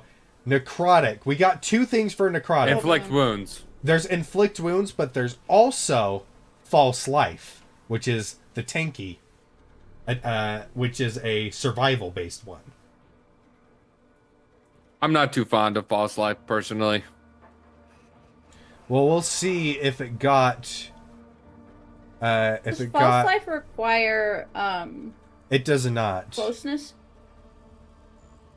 Yeah, it got buffed with the new one. You gain 2d4 plus 4 temporary hit points. And then you get an additional 5 temporary hit points for each slot above 1. So it got buffed massively. Is it a melee thing? You just cast it on yourself. Oh, okay. So for someone that's going in melee, this is like, yes, inflict wounds is strong, but you might want to have that up so you'll be up longer and then do your other attacks. Yeah, because you might be able to inflict more wounds being up longer than that one time inflicting wounds. Debatable. So at first level, that's potentially an extra 12 hit points. Yep, that can be extra 12. Which at first level is more than like double your health. Yeah, which is insane. So yeah, but inflict wounds is also still a really good choice for the necrotic. Like a really good choice. Yeah, one's defense, one's offense. So if you want to have like necrotic have of a particular specialty, be of a more defensive nature, or offensive nature, or balanced of both, like. Because the other thing too is like, let's say if you took the necrotic one, it's like you yourself are the reason why I'm thinking that false life and not the inflict wounds is because you yourself are not the necromancer, but I feel like this is thematic because if you have a necromantic artifact in there, like imbued within you, it's probably going to refuse to let you die. So it's gonna be giving you life-draining abilities and abilities to keep you from dying. I feel like false life is just a little bit more flavorful on that rather than just I can do damage and it's necrotic damage, because you're already if you choose that ability, you're already doing damage with your doing necrotic damage with your melee attacks. So I feel like this having a, obviously the inflict wounds would be more powerful than your melee attack, but this just gives you a little bit more utility rather than I do necrotic damage. Which I like it, but I'd say let's go through some of the other pages real quick just to see if there's any other necrotic ones. All right. Yeah. Freeze, healing word, hellish. I've been a fan of using vampiric touch so far. Hex is another one. True. Yeah. That extra damage can be really good. It is concentration. Inflict wounds. I still like the false life, especially now that it's buffed. Hey, look at that. I just logged into D&D Beyond and made a subclass on Firefox. You know what, John? Darn you, Jonathan. You know what? For that, next time I go up to Wyoming to visit you, I'm going to beat you up. I refuse Firefox. I hate Firefox, man. Oh, I guess there's also Ray of Sickness. Better. Yeah, I haven't used it in forever. Ray of Sickness is poison, actually. Oh. Yeah. Suck it. You know what? That's fair. That's fair. All right. Yeah, I'm thinking false life. There's also wrathful smite. Yeah, different kinds of smites. Like for one of them, maybe it would be really interesting. Yeah. Wait, what does it do? It has a frightened condition? Frightened condition and extra, and it's a smite, so extra d6s for each spell slot level. I'm thinking false life is still my favorite. I just like the idea of, once again, I like the image of I'm a guy that has a witch's phylactery imbued within me, and this thing is refusing to let me die. So false life, and I'm just taking hits. But because of my necrotic energy, I'm hard to kill like a zombie, kind of a deal. I'm not necessarily like a zombie, but I'm getting abilities like a zombie. I like both. Yeah, I don't think there's a wrong choice in this situation. They're both phenomenal spells. Yeah, I think, really like the upgraded false life. I think it'd be interesting to switch it up a little Alright. bit because I feel like inflict wounds is like the more obvious choice. So I'm like, the subclass I ballistic made was warlock. a ballistic warlock. So lame. Do you just is your patron just a gun? It's a machine gun. All right. Now, Radiant Guiding Bolt is the or cure wounds. Guiding Bolt or cure wounds. Yeah, both of those. I think cure wounds would be a better option Yeah, because I don't think sorcerers unless usually you're get divine, access to unless you're a cure divine wounds. soul, you don't. Yeah. So I would do cure wounds personally. Well, I think they also don't get Guiding Bolt, but Oh yeah. all right. I think I already know what spell I want for Force, and I want to see if you guys agree with me. Okay. I am thinking for Force. I know it doesn't do Force damage, but I feel like it's very thematic. Is Catapult. Just Force is kind of a telekinetic like power. yeah. I just love Catapult. I wish more people took it. I love all the telekinetic stuff. Catapult was so fun. That was one of Stut's staples. Uh-huh. That was really fun. Yeah, so I'm not opposed to that idea. I like all right. catapult. Let's just go through and see if Because there's like the obvious one of like magic missile. That's force damage, right? That's a force. Right. spell. that's Force damage. Sorcerer, well, sorcerers already get automatic to both. Is striking. But these spells are going to focus be on- aren't these always prepared spells? These are always prepared spells. Yeah. I mean, all the sorcerer spells technically are, but these are the ones that you just kind of get. Stabby warlock. All right, so yeah, magic missile is kind of the obvious one with it, which Stabby warlock is just a hex blade on drugs. I feel like we should go with the magic missile just because it fits a bit more. I just really like catapult. I love catapult. Yeah. I am not opposed to catapult. I think it's awesome. Every time I think about it, it in my mind, it's just a catapult So- spawns so- in front of you. All right, we'll put catapult then. Could flavor it that way. All right, and then acid, Gosh, there's Cauldric Brew. caustic brew. Wait, is that first level? I believe so. Yeah, I put capitult. I Hey, capitult you. that's how I used to spell it as a kid. The druggy stabby warlock. I like it, Andrew. All right, that's what we call a rogue. All right.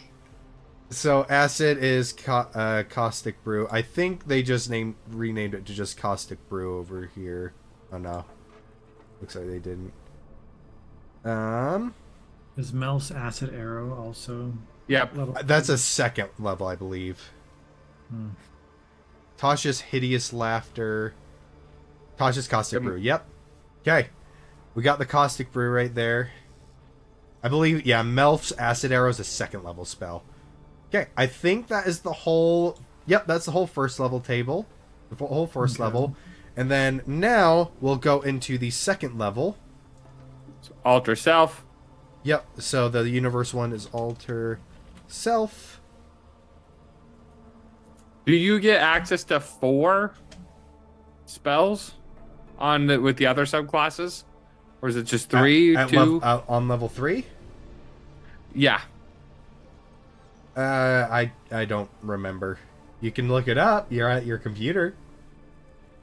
Look. Hard. I mean but the main thing is the reason why it's at level 3, Andrew, is because remember, you're not getting your subclass at level 1. You're getting it at level 3 when you get access to second level spells.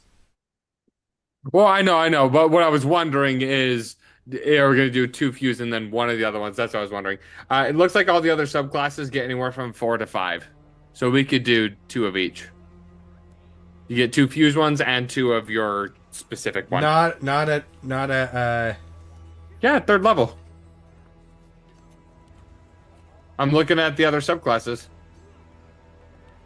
Aberrant Sorcery, Arms of Hadar, Calm Emotion, Detect Thoughts, Dissonant Whispers, and Mind Sliver at level 3.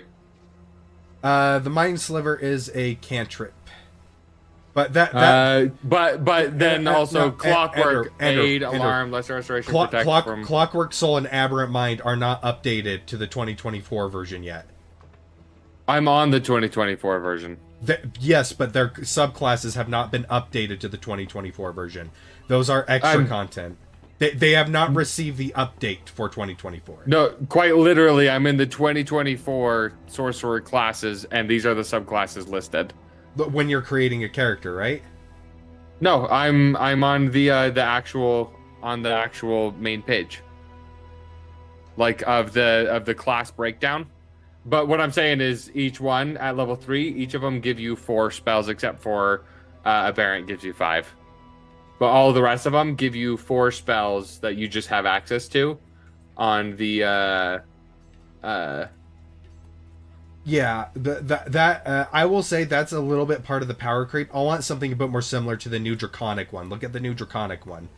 Yeah, you get 4. Ultra Self, Chromatic Orb, Command, Dragon's Breath. At level 3, right? Yeah, that's what I'm saying. That's what we're doing. Andrew, look at the table. Level 3. Shield at yourself.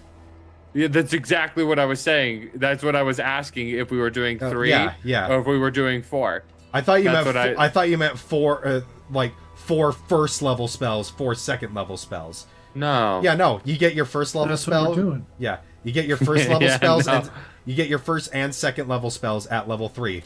Because basically, I was saying is, are we gonna do 2 fuse and then 1 of the special ones, or was it gonna be 2 and 2? No. And that's what I was clarifying. No, which 2 and 2. So at level 3, you get first level spells across the board, second level spells across the board depending on the element you choose, all at 3rd level. Then at 5th level, you get your 3rd level spells, at 7th level your 4th level, and at 9th level your 5th level spells. Yeah, so that's exactly yes. what I was saying. Yes. Yeah. So yeah, you're doing that. So for fire, yeah, you worded that in a way where I was thinking like, what do you mean 4 spells? You don't get 4 in total. Yeah, at level. Yeah, 3. I thought you were saying 4 first level spells. I'm like, no. No, I was like, I don't know why I'm getting pushed back. I'm like, yeah. You're like, yeah, you're over there like, I'm stating the obvious. Yeah, it's like, we're already doing that. Why are you disagreeing? Because I thought you meant 4 first level spells, then 4 second level spells. I'm like, no. You're gonna have all the spells? You get 4 spells Always when prepared? you take it at level 3. Yeah, you get 4 spells. All right, so second level. Second One level option fire. for second level is Scorching Ray. Scorching Ray was my first choice. I think that's really the only fire one on a second level, honestly. Oh, Chromatic Orb. Flame Blade is now 2nd level. That'd be relevant. Yeah.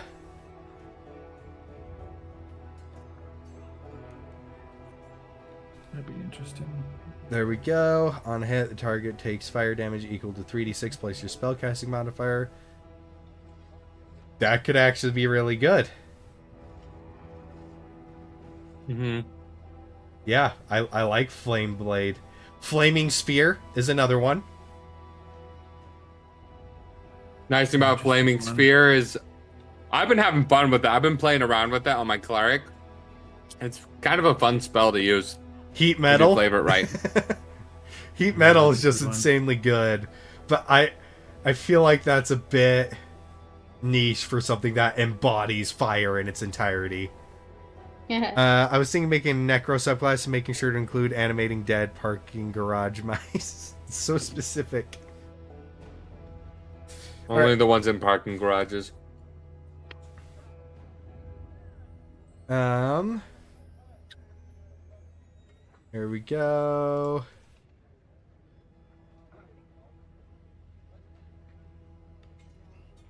Yeah, Scorching Ray. I feel like we should go with something that's typically, especially with fire, that's typically not on the sorceress subclass. Because here's the thing: if you chose fire, you're gonna take Scorching Ray anyway. If you chose the fire one, I would be genuinely surprised if somebody didn't take Scorching Ray, and that is a thing that Get ready to be surprised. it lawyers can't jump jokes on you. Erica muttered from under her breath. Yeah. So I'm like, if you're a sorcerer that took this subclass and went with fire, you're probably going to be taking Scorching Ray as part of your spell list anyway. So maybe we go with the My vote is Flaming Sphere or Flame Blade. Flame Blade. What classes? All right, Flame Blade. The classes that get it are Druid, Sorcerer, and then Flaming Sphere, Druid, Sorcerer, Wizard. Okay, yeah, they get all three of those. So that point I was making is moot. But yeah, I can't. The one that like does fire damage when you do a melee attack and bounces around, or is that... No, that's a cantrip. That's a cantrip. This one is you can just make an attack with it, and on a hit, they take fire damage, 3d6 fire damage plus your spellcasting modifier. Dang, that's really strong. Yeah, really strong. It is concentration though, but it encourages that melee vibe. I mean, you're already going to be in melee. So. Yeah. So yeah, I think we lean into it and give it Flame Blade. I mean, yeah, Scorching Ray would be like a disadvantage if you did it at melee. Yeah, Flame. Yeah, it would kind of give you more versatility, but yeah. Oh right. Because like you can always still take it if you want to, but like this encourages the melee playstyle. Yeah. Yeah, for it being an automatic spell. And then for ice, we could do Rhymes Binding Ice, which is the cone one. Because I don't think there's any other second level ice spells that I know off the top of my head. Yeah, so there's Rhymes Binding Ice. When's like Cold Touch, Chill Touch, like the cold... Isn't that third level? There is not one. Off the top of my head.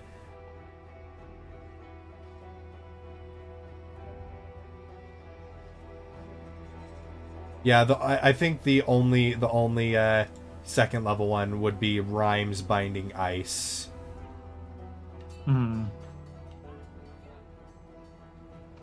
Yeah, right here. Rhymes Binding Ice. A burst of cold energy emanates from you in a 30-foot cone. Each creature in that area must make a Constitution saving throw. On a failed save, a creature takes 3d8 cold damage and is hindered by the ice formations 1 minute until another creature within reach of it uses an action to break away the ice. A creature hindered by ice has its speed reduced to 0. That's really good for the melee. So if it's running away from you, you got to close the distance. I like that. Yeah. Yeah, I think that's a good one. Okay. It seems like ice is like the tank that's holding down the fort. Yep. Because like they take hit and then they stop them from moving. Okay, here's where it might The get tanky one. a little bit tricky. The next one is the lightning one. I really like the Rhymes Binding Ice. Yeah, I think that's a good one. All right, so we got lightning. I feel like this one is a little bit of a stretch, but blur could be one. For lightning. Just like it looks like you're moving super fast, kind of a deal. Let's see. Ability, Enthrall, Find Steed, Find Traps, Flame Blade, Flaming Sphere, Flock of Familiars, Gentle Repose, Gift of the Gab, Gust of Wind. Could be that, because we could go in on like the sky element of lightning with it.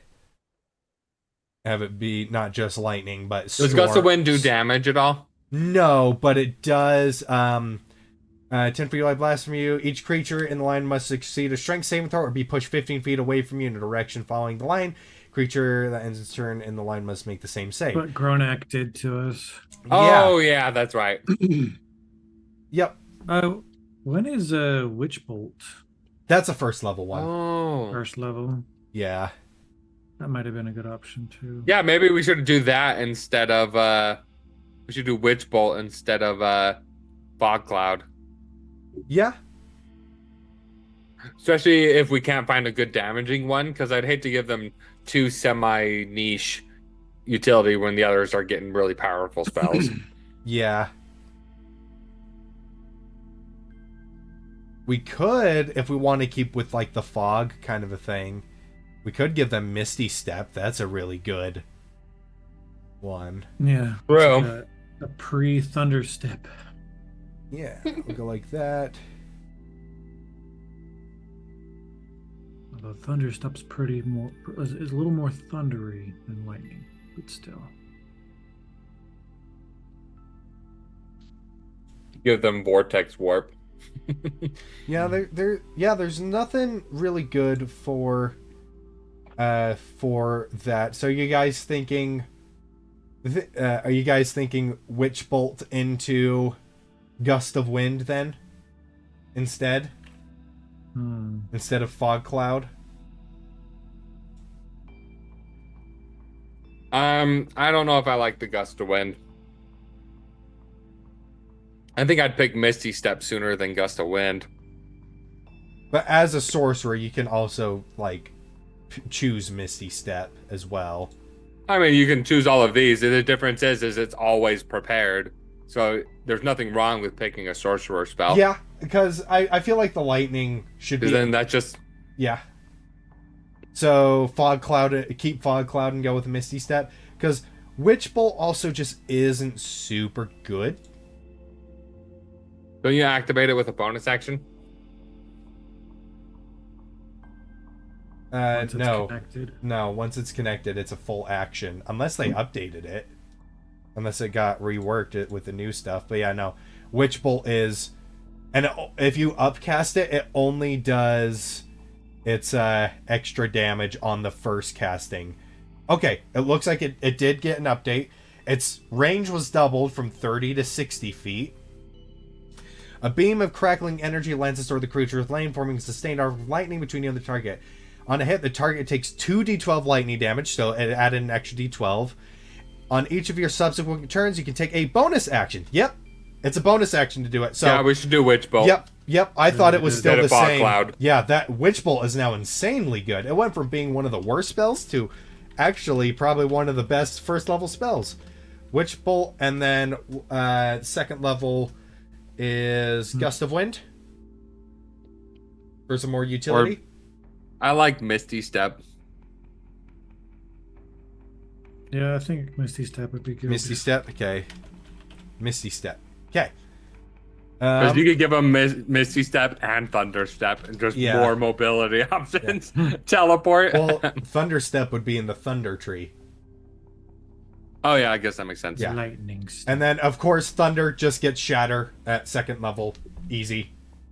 Mm-hmm. Yeah. All right. Thunder's So... scary. Let's go back to second level. So the next one is Necrotic. So let's find a necromancy spell. There's blindness and deafness. Wither and Bloom. Ooh, I would say Wither and Bloom if we're going with a life leeching kind of one. Yeah, Which would make sense. Let's see if there's a new self-sustain and damage. Yeah, Wither and Bloom. Yeah, I think that's the perfect one for what we're trying to accomplish. I like Wither and Bloom. It's such a cool and just thematic spell. All right, so False Life, Wither, and Bloom. Radiant, second level Radiant. Cure wounds. Upcaster. Okay, so Warding Bond is one that you could do. What's Warding Wind? A strong wind 20 miles per hour blows around you in a 10-foot radius and moves with you, remaining centered on you. When lasts for a spell's duration, has the following effects. It deafens you and other creatures in its area. It extinguishes unprotected flames that are torch sized or smaller. It hedges out vapor, gas, fog that can be dispersed by strong wind. The area is difficult terrain for creatures other than you. The attack rolls of ranged weapon attacks have disadvantage if the attacks pass in or out of the wind. That is cool. Of course it would mask your sound. It's wind. Yeah, It's that's loud. cool. That ain't a stealth spell, I can tell you. So radiant. Spiritual weapon. That's actually force. It actually does force damage. Well, it's force damage, but it's radiant. Yeah, it's a. But I don't know if I would do that one. Yeah, nah. Invisibility. I like warding bond, giving you resistance to the damage. Giving you and the person you bond with resistance to damage. There's Moonbeam. But you do share damage. Yeah. But I mean, if you're going in with if you're a sorcerer, because you're even though you get extra health and AC, you're still a sorcerer, so you're not as tanky as the rest of them. But what if you did your warding bond with the charging barbarian when you went up in? You could do something like that. But there's Moonbeam. It's the one that is when the cylinder appears, each creature makes a con saving throw. On a failed save, creature takes 2d10 radiant damage, and the creature is shape shifted as a result of polymorph spell. For example, it reverts to its true form and can't shape shift till it leaves the cylinder. And then on a successful save, a creature. Yep. Creature also makes a save if the spell's area moves into its space when it enters the spell area or ends its turn there. Creature makes a save only once per turn. And you could take a magic. It's an action. It's an action to move it, but that's a 2d12 every time you move it on everything. 2d10. It. Or sorry, 2d10 on everything within it. So it's a AOE that you're moving. So Moonbeam is an option. I like Gentle Repose, but it's Lesser Restoration. If you wanted to go with a more healing type, more restorative kind of a deal.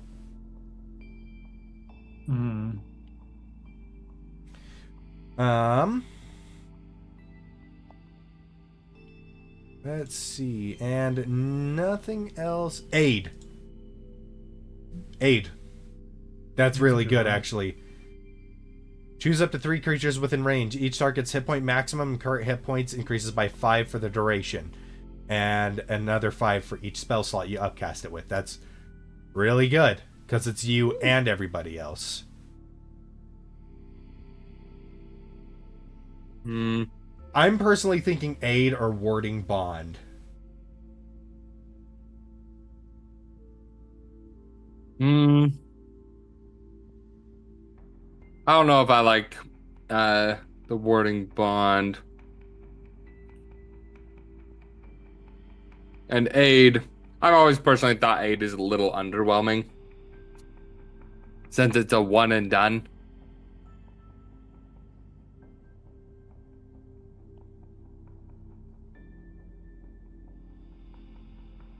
Yes, but it does last 8 hours and is not concentration.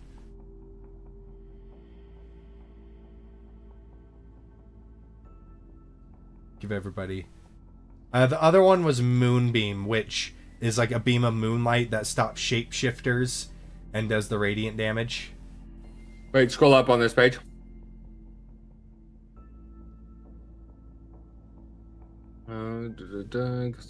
What's Healing Spirit? Oh, I didn't even see that. Costs a bonus action. You call forth a nature spirit to soothe the wounded. The intangible spirit appears in a space that is a 5-foot cube you can see within range. The spirit looks like a transparent beast or fae, your choice. Till the spell ends, whenever you or a creature you can see moves into the spirit space for the first time on a turn or starts its turn there, you can use the spirit to restore 1d6 hit points to that creature, no action required. The spirit can't heal constructs or undead. The spirit can heal a number of times equal to 1 plus your spellcasting ability modifier, minimum of twice.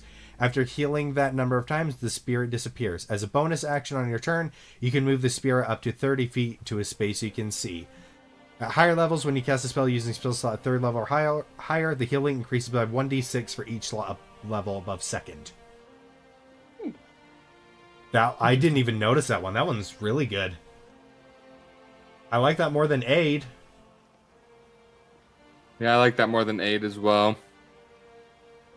Does it have to be that? Or does it have to be a radiant spell? It's part of the Radiant tree, so it just has to fit thematically. Because there's not like a Radiant School of Magic. Healing Spirit is Conjuration. Aid is Evocation. Or I think Transmutation. And remind me, what is Gentle Repose again? Gentle Repose is the ritual where you do it and it prevents a body from being raised as a zombie. Yep. Very useful in the very specific campaigns. We could just give them Hold Person. I like most things more than AIDS. Good insight, Gorm. Yeah. And now they said it. Caduceus Clay uses Gentle Repose. Yep. Yeah, I'm thinking Lesser Restoration or Healing Spirit. Healing Spirit, I think, And be more used. yeah, Healing Spirit is only learnable by the Druid and Ranger. Lesser Restoration, Bard, Cleric, Druid, Paladin, Ranger, Artificer. Yeah, let's go with Healing Spirit. That's a much more rare spell. You guys cool with that? Yeah. For now, yeah. Healing Spirit. Alright. Now, I already thought of one for the Force. If we want to go with the Force damage being the more telekinesis-centered thing, I'm thinking Levitate.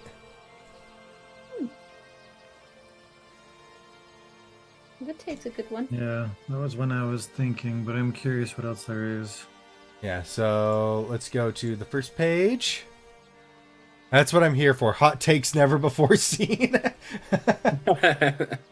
Alright,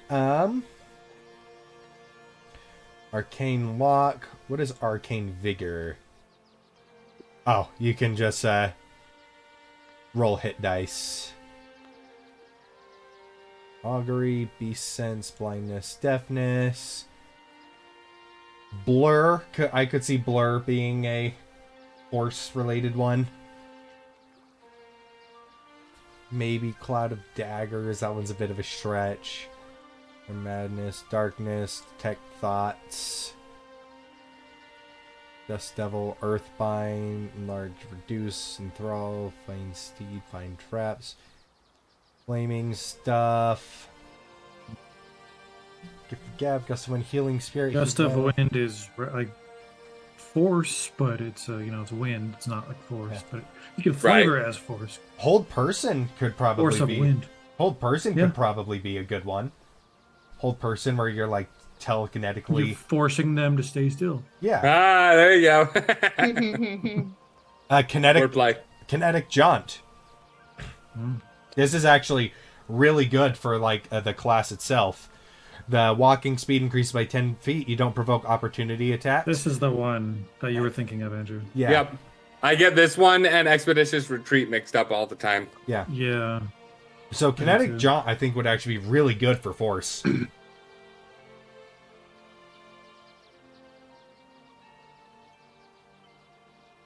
I think it's a solid option for sure. Yeah, I'm thinking Kinetic Jaunt or Levitate. Whole person was good too. They've got And a Whole few good Person, options. yeah. Mm-hmm. Magic Aura. Oh, it's like I'm also not opposed to Mirror Image. that's more like I don't feel like that's not fitting for like the more telekinetic vibe that we're going for. For like having it be the always prepared thing, because once again you can also just take Mirror Image as the sorcerer. It's a good spell. It works good for the build, but not for the thematic of a Force telekinesis based thing. Based Being a class option. illusion-based fuse sorcerer. Yeah. Yeah, so it looks like it's just, I'm only thinking those 3. So we got Hold Person, Kinetic Jaunt, and Levitate. I think it should be either Kinetic Jaunt or Hold Person. Kinetic Jaunt or Hold Person? Right. So Do you want to go more offensive or more defensive? Well, the Radiant and Necrotic ones have been a bit more defensive so far. All we have so far for the Force is Catapult, so it's already leaning a bit more offensive. Well, keep in mind too, one thing that's nice if you do Kinetic Jaunt is you do that, and then you can Hit and back run. up and do your Catapult. Not on the same Person is turn. vicious if it works. You get that. Yep, auto Hold crits Person if is everything- very Ooh. vicious. Yeah. I'm thinking Kinetic Jaunt just because it's like I feel like, it's kinetic force. You're telekinesing yourself to move more. Because if you really want to Hold Person, once again, as a sorcerer, you can still take that spell. You can do so with Kinetic Jaunt too. I feel like Kinetic Jaunt fits the theme of it just a little bit more. Just thematically. Yeah. It's Right. not like sorcerers aren't tanky or anything. They're gonna be a little more in and out, a little more secure, Yep. but be able to still do stuff. And then Acid, of course, gets Acid Arrow. That's obvious. All right, I'm gonna hurry and run to the restroom real quick, and then we can start going on into the Melf's Acid Arrow. into the 3rd level spells. So you guys start looking through the 3rd level spells and see if you can find anything that would fit the universal one that all of them would be able to do. Give me a minute. Fireball. Go to the spells. Yeah, Fireball definitely is a given. And same thing with Lightning Bolt. Mhm. Both those ones are always awesome. A good level 3 for all fuse sorcerers. Right. Yeah, I'm pulling up here so I can do 3rd level. Filter spell. Definitely Animate Dead.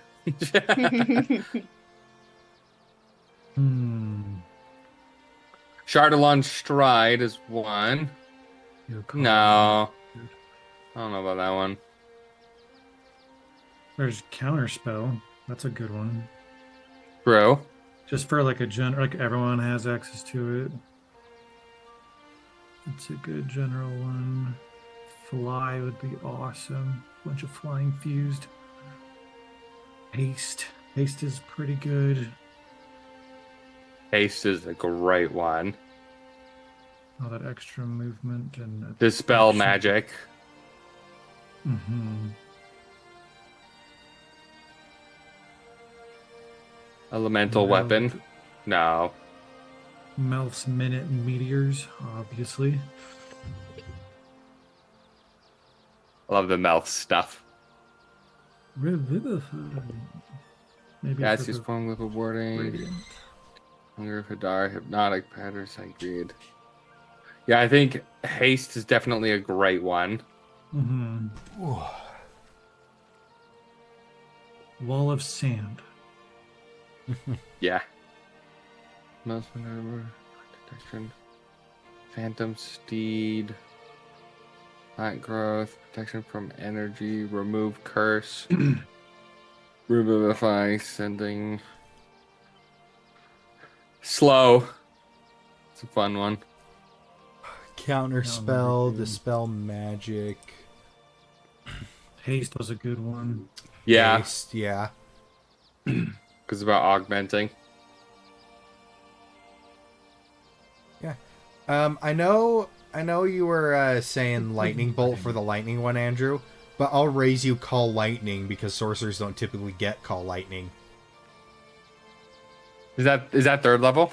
3rd level, yeah. Yep. That was looked good too for the lightning one. Mm-hmm. Because sorcerers can already take Lightning Bolt.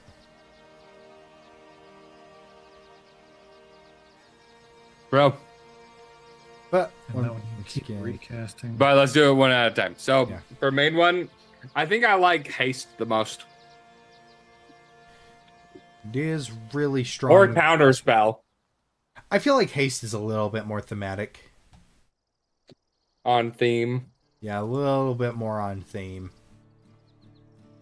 What's Blink do again? It's the random teleportation. Oh yeah. It's a force. Just can't stay still. Forces you all over the place.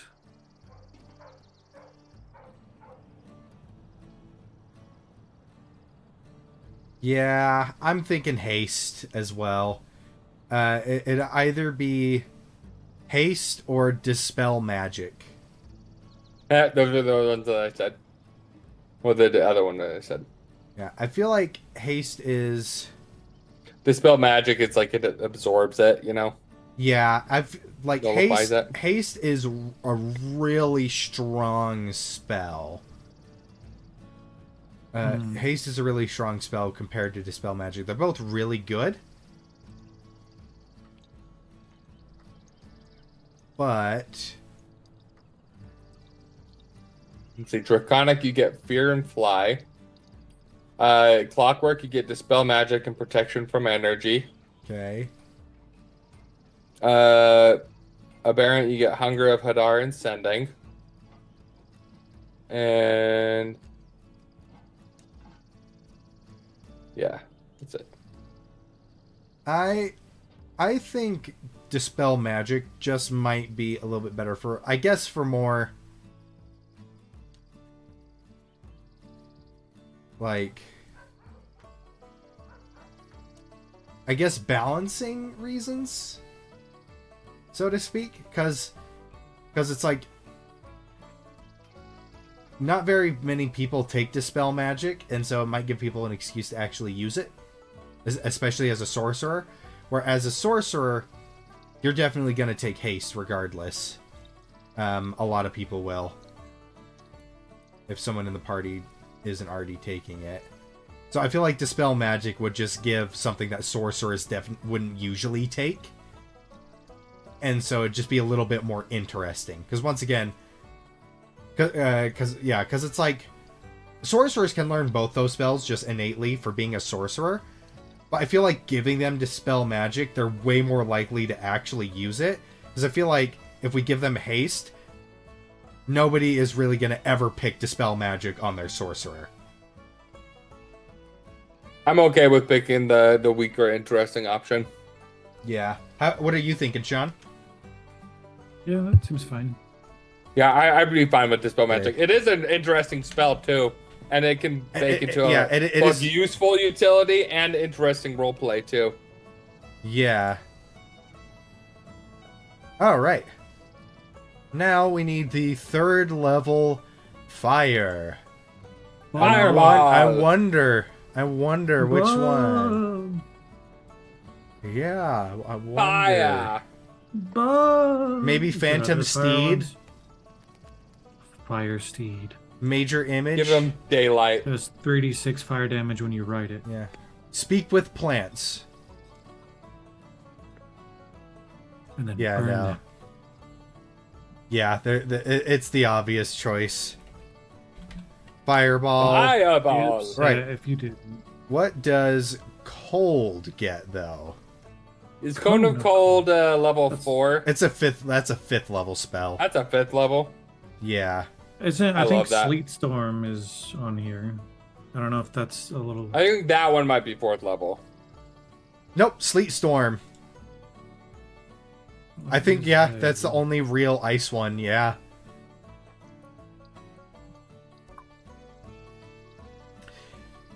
Because I'm like, it's... And, well, Andrew, remember when we were talking about when you get the mobility option later down the line, the ice form? Ah, you're right. Yeah, I think, yeah, Sleet Storm then. Sleet Storm? Sleet Storm. Yeah. Lightning? Do we want Call Lightning or Lightning Bolt? Both work really well. Sorcerers can already learn... There's this Lightning Bolt is a one big hit. Call Lightning, you do have to activate your action with it, which means you can take advantage of that bonus action. on each turn, yeah. Mm-hmm. Do that. And once again, hit. sorcerers can't learn Call Lightning, but they can learn Lightning Bolt on their own. Mm. So I think it'd just be more interesting to have Call Lightning because you normally wouldn't be able to get that. What do you think, Erica? Call Lightning Call or Lightning lightning or Bolt? lightning bolt? Ooh. I think both are awesome. I don't know. Call Lightning is pretty thematic. Like they both are. Yeah. But I just like the idea of whatever item you're doing it. Like, let's say the lightning is like the Tony Stark style one that I was talking about, and I love seeing, like, imagine it like lights up blue and you see the lightning crackle in your veins as you summon a storm cloud above you and start calling down lightning. Because once again, if we do lightning bolt, you can only get lightning bolt. But if we do call lightning, you could have call lightning and learn lightning bolt down the line. Ooh. So you could do both, whatever you need in the situation. My vote is call lightning. Okay. Yeah, I like that. Thunder. Also, just kind of thinking, because I was thinking, like, you know, being able to use your action for that and then do that bonus action hit, for instance. I think, should we have that be just right out the gate? If you cast a leveled spell, you can, as a bonus action, make a No, hit. I think maybe.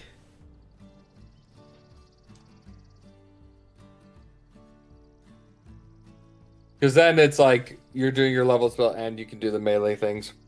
It's this one. Or would it be at the 6th level? Yeah, I think the right now I'm leaning towards when you get your extra attack, you can also do that. about level 6. I believe so. We haven't seen the levels yet. It's level 6 yeah. is when you get the next subclass ability.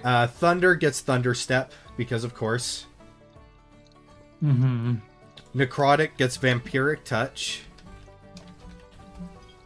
What does Radiant get? Spirit Guardians. Yes, that is one that we could do.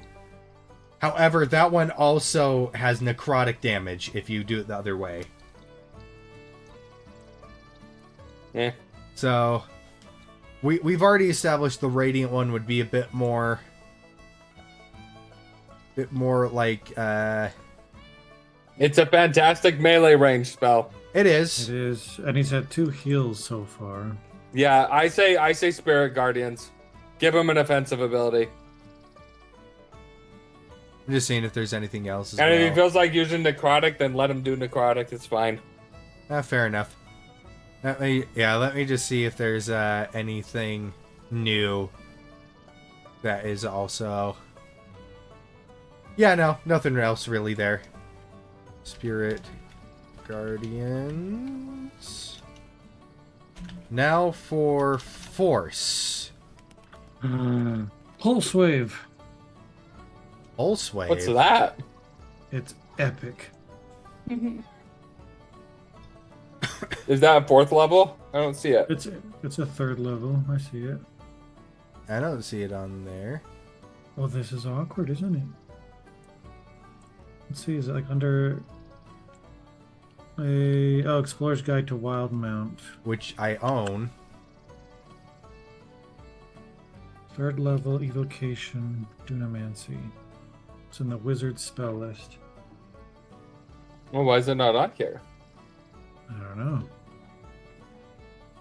Maybe I only bought like the race and class options from there because you can pick and choose what you get.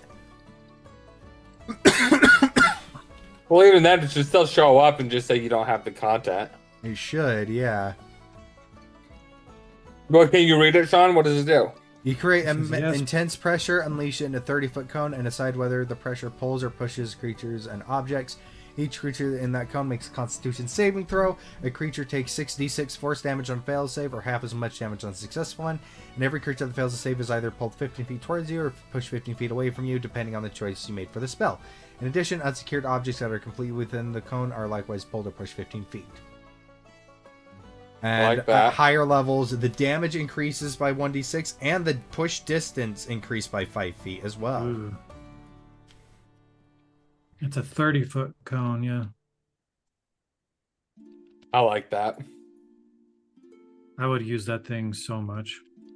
Yeah, and I You're wasn't moving the seeing- battlefield quite a bit with that one. Yeah, Yeah. And I wasn't seeing like any other ones that were really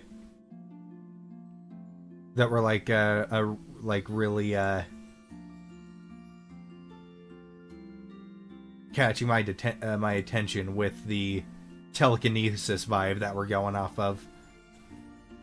Let me just see. Yeah, there's like nothing else force-y on this one. So yeah, definitely Pulse Wave.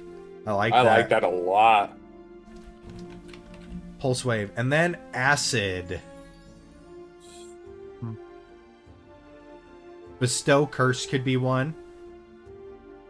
That's something that Gaseous is- form Ooh. is pretty acidic. Gaseous form, yeah. What does that one do? You turn into a fart. Yeah, this little green fart cloud. And you can move around, go through like tiny spaces, and Yep. it's like a little. You look like a little acid cloud by the way they describe it. Yeah.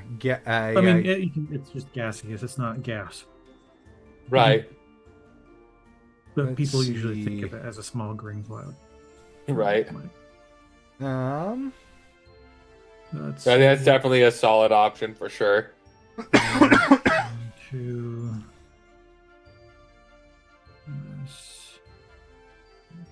meld into stone. Stinking Cloud. That would make sense too. Spear Shroud. Tiny Servant. And we'll bonus them. Yeah, Or we you could bonus action with the cloud. Yeah, we can forego like the adding the poison element later and include poison stuff within acid. So it's just toxic. I think I like gaseous form personally. Gaseous form. Does it like anything happen if you take it when you're hit? Let's see. While in this form, the target's only method of movement is a fly speed of 10 feet, and it can hover. The target can either occupy the space of another creature. The target has resistance to bludgeoning, piercing, and slashing damage. It has immunity to prone condition, has advantage on strength, dexterity, and constitution saving throws. The target can pass through narrow openings, but it treats liquids as though they were solid surfaces. The target can't talk or manipulate objects, and any objects it was carrying or holding can't be dropped, used, or otherwise interacted with. Finally, the target can't attack or cast spells. Yeah, it's all about getting in and out of tricky situations and spying, scouting, all kinds of utility things. Yeah, I think I'm leaning towards the gaseous form. Are you in agreement, Sean? Yeah. Yeah, I like it. It's just give them something that they might not use. All right, now we are going to 4th level spells for level 7. Level up.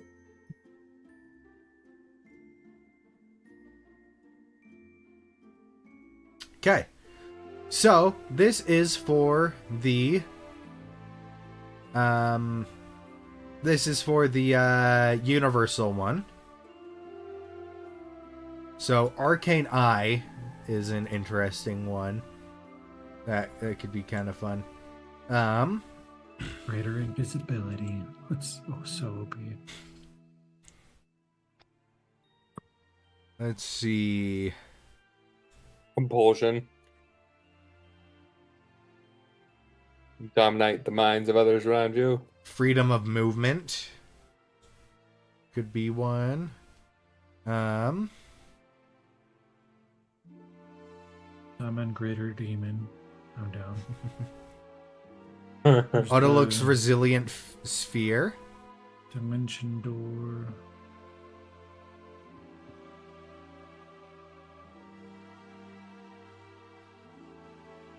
Let's see.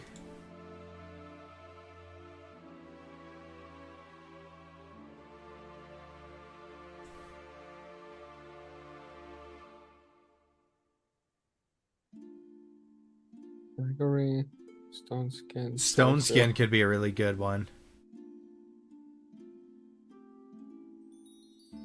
You just have Yeah. resistance to bludgeoning, piercing, and slashing.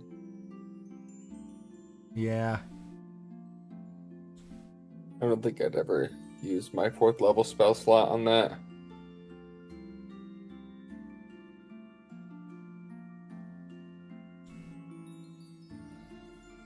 Consider what the alternatives are. Yeah, I don't think I would do a Stone Skin.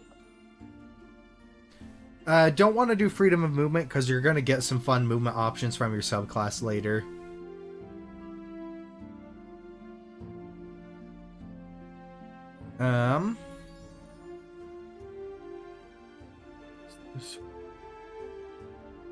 Fabricate fire shield. It's an acid spell. Okay, we'll save that. I like Compulsion. Compulsion.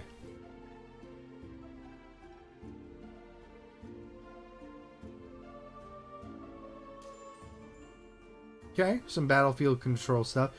Confusion could also work pretty well.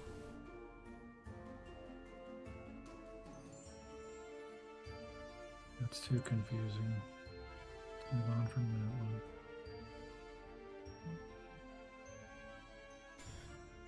What about Aura of Purity? That one's interesting. Because this one, it's like, imagine the artifact inside you empowering your body. An aura radiates from you in a 30-foot emanation for the duration. While in the aura, you and your allies have resistance to poison damage and advantage on saving throws to avoid or end the effects that include blinded, charmed, deafened, frightened, paralyzed, poisoned, or stunned. And so it's like your body, the artifact in your body is extending out its power, but within you, it's like, nope, it's trying to reset and normalize you. I think I actually like that. 30-foot buff to everyone around you. Yeah. So it's not something you'll use all the time, but if it's going to be a prevalent thing, then it's really good. Well, it's around level 7 that you start seeing a lot more. A lot more of those the effects. Status effect monsters. Yeah, and then you get and then I feel like it fits thematically of the artifact inside you trying to regulate you, keep you normalized, right? Yeah. Because I do like Compulsion, but I don't know if it just fits thematically with the artifact.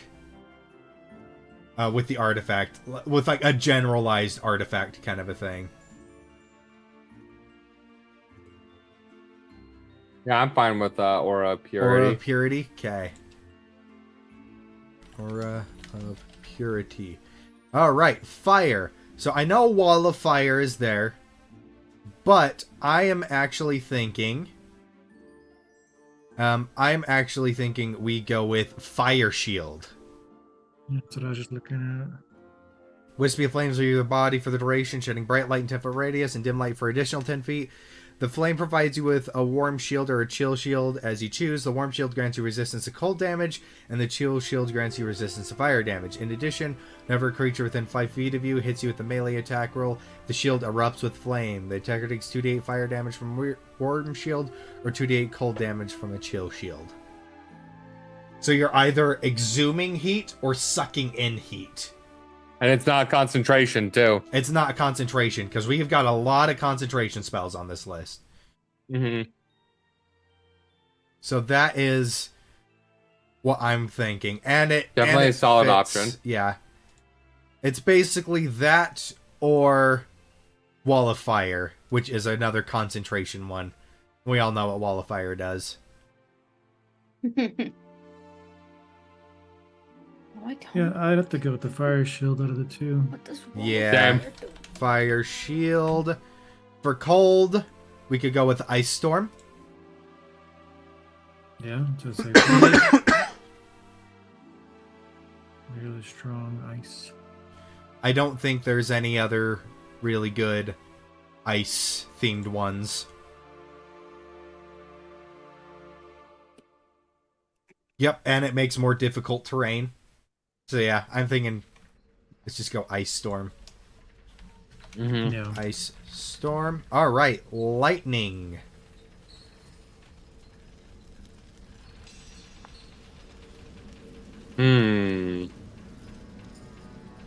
We have got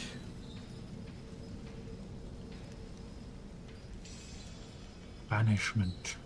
Zap him out of reality. Storm Sphere.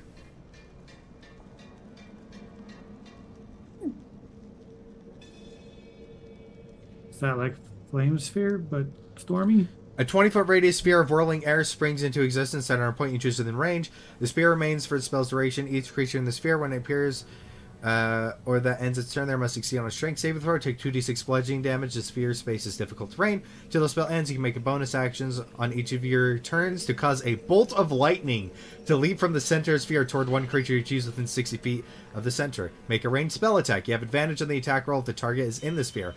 On a hit, the target takes 4d6 lightning damage. Creatures within 30 feet of the sphere have disadvantage on perception checks made to listen. Fine. That sounds pretty dang cool. I really Yeah. like that.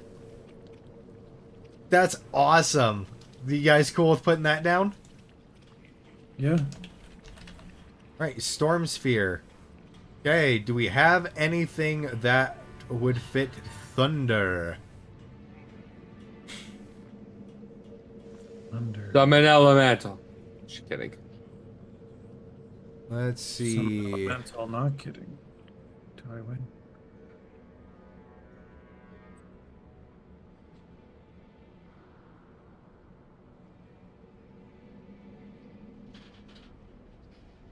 Let's see. Let's see. Do.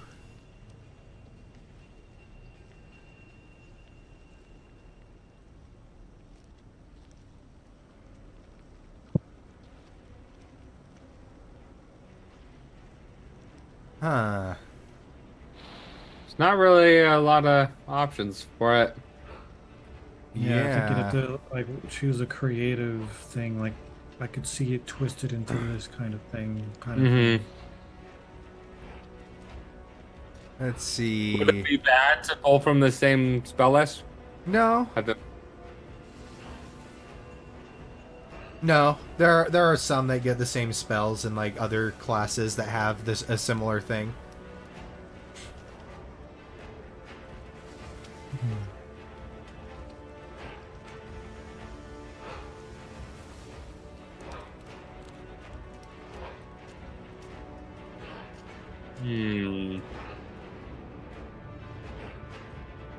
I think banishment.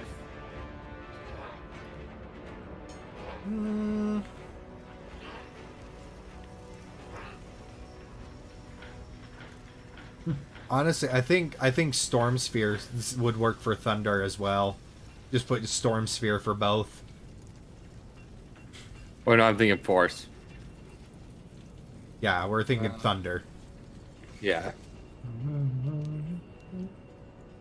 I think Storm Sphere is a solid option for both. Because it's also deafening you, too. It's really Yeah. loud.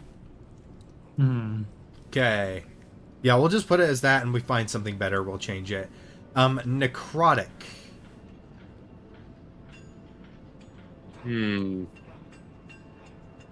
What is this one? Shadow of Moil?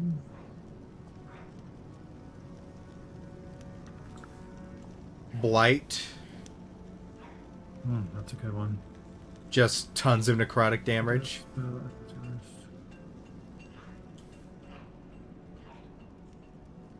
Do you guys have Shadow of Moil? On Yes. there? Yes. That one's a necrotic one. Kind of interesting. What does it do?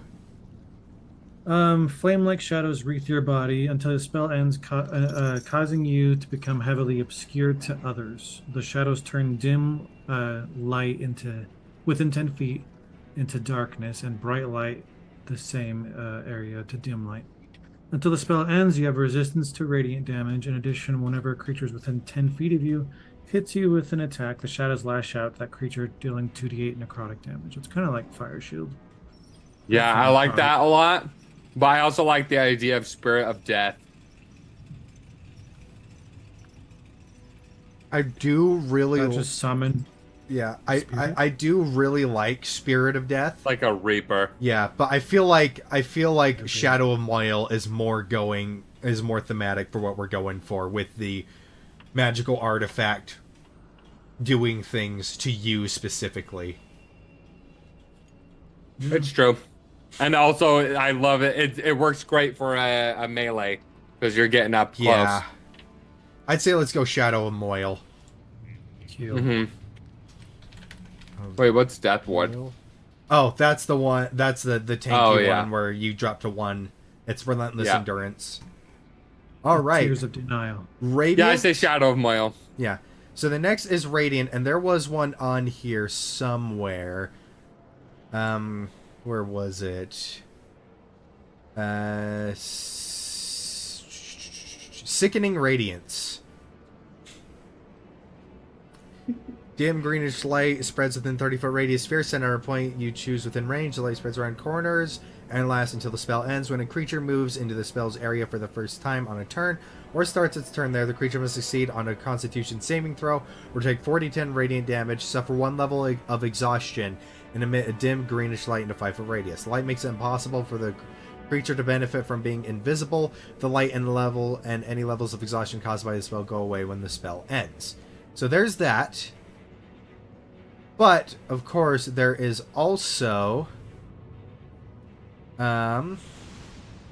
there's the Aura of Life, which basically means your Aura of Life is like the Aura of Purity, but your hit point maximum can't be reduced. And if there's anyone in the Aura that is at 0 hit points, at the start of each of their turns, they get back up to 1 hit point, as long as they're in the Aura.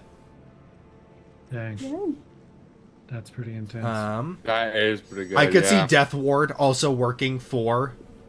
Because Death Ward isn't necromantic specifically. Death Ward could also work for the Radiant, if we go for the more defensive one.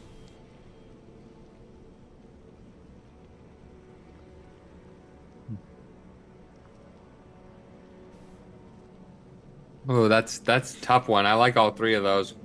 Yeah. Alright, so we got... Are they all concentration? Aura of Purity is... Death Ward is not... Death Ward is not, and Sickening Radiance is.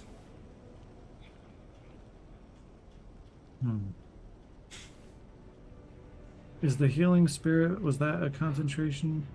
Yes, I believe so. I'm thinking we go Death Ward for added tankiness and non-concentration. I'm down. So your Radiant thing that lets you heal also just prevents you from dying. Is either that or I like the Aura one. Yeah, let's go Death Ward for now. All right. The fact that it lasts 8 hours, too. Yeah. Yeah, that's good. Okay, Force. You were saying Banishment? I think something different. Or Dimension Door. No. Let's start with Gravity. Because that's the one I have. That seems really scary. Where is it? Gravity Sinkhole. Level 4. Why I own the books. Why aren't those spells? Yeah, you're seeing more than we are. I own the book. I win. I own Explorer's Guide to Wildmount.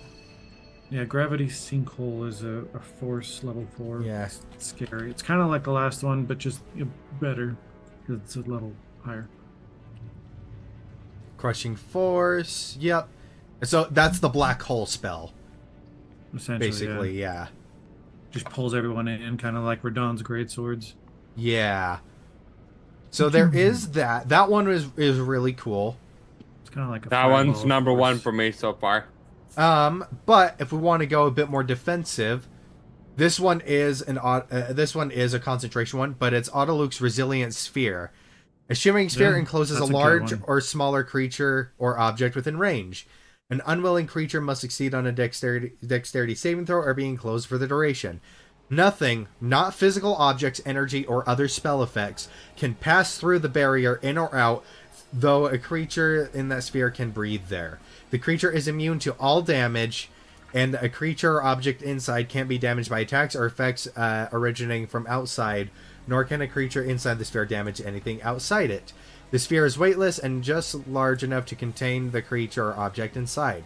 An enclosed creature can take an action to push against the sphere's walls and thus roll the sphere up to half the creature's speed. Similarly, the globe can be picked up and moved by other creatures. A disintegrate spell targeting the globe destroys it without harming anything inside. So that's a great way to ensure either someone's survival or capturing someone, or it's I love that spell, and it would be in force. That's for sure. The question is, do we want to do more defensive or offensive? The force one so far has been mostly let's see. Force, we've got kinetic jaunt, but the other two spells so far have been offensive. Pulse wave and catapult.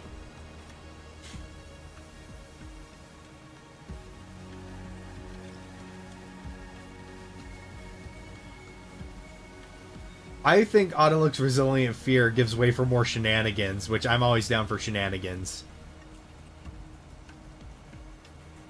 Well, you know what you could do? Put them inside of it, and then use catapult. Put the barbarian inside and launch the barbarian at it. He doesn't take any damage. You'd have to upcast it. No, you'd have to reduce the barbarian because catapult only works on tiny objects. Unless you upcast, though, right? No, I think the upcast just does it. But could be wrong. You're more than welcome to look it up.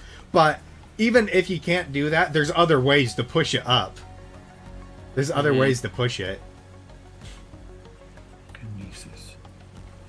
Luke's Resilient Put someone in an orb, have someone gust of wind blow it off a cliff, and then drop it. Yep, exactly. So there's other ways to do it, even if catapult can't. But yeah, I think that would be fun. All right. Do the defensive one. And then for acid, I already know which one. Vitriolic Sphere. Yep. That's the one. Easy. Vitriolic Sphere. And then the final row. And then we can move on to the other class features. We're still at level 3, guys. All right. These are 5th level spells. So we're going to start with the universal one. The universal one, let's see, what does this do? Nah, not that.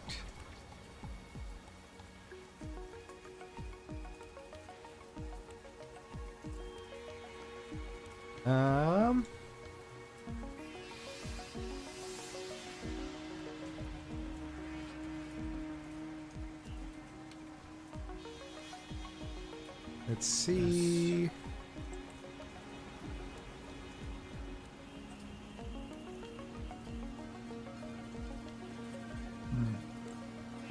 Dominate person. Not really. I'm not feeling that one. What does Legend Lore do? You learn This could everything actually about be the this could object. actually be really I mean, useful. Yeah. You're do your own infused with an object. arcane artifact. Neighbor, describe a famous person, place, or object. The spell brings to your mind a brief summary of the significant lore about that famous thing as described by the DM. That's actually a pretty thematic one on point. And once again, sorcerers being a class that can't learn as many spells as the rest, that's something you wouldn't typically take. So I actually really like that.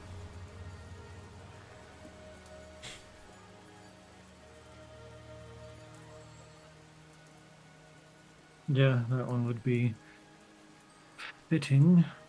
Mm-hmm.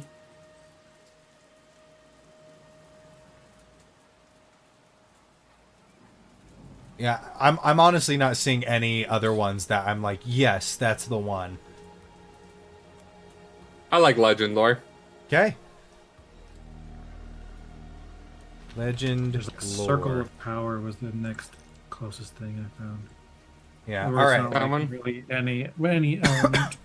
Circle of Oh, Power yeah. just gives you general. Fire probably gets Flame Strike, I'm guessing. What is this? Is this Thunder? This is fire. 5th level is way better than 4th level in terms of variety, it seems like. Destructive Waves does Thunder, Radiant, and Necrotic. Like this is Oh, all three. gosh. Does all of them? Like it does Thunder plus Radiant or Necrotic, Oh, okay. but it's guaranteed Thunder. So it, you know, there's something. Right.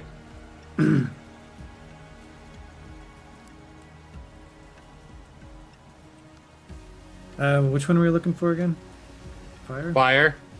Fire. Yeah, I think the only one Flame I'm seeing is Strike. Flame Strike. That's the only one. Yeah, too. Yep. So fire is Flame Strike. I'm guessing cold is going to be Cone of Cold because I didn't see anything else ice themed on there. Also Cone of Cold is awesome. Yeah, Cone of Cold. Lightning. Which ones did I find? Necrotic and Thunder.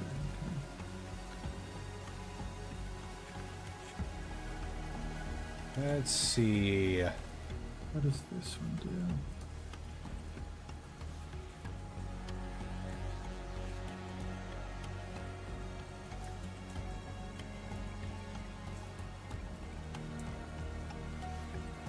Lightning.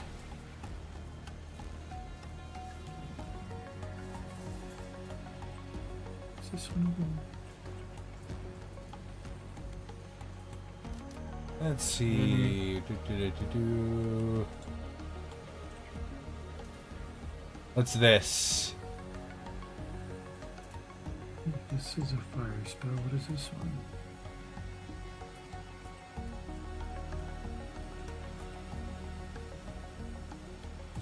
Maelstrom.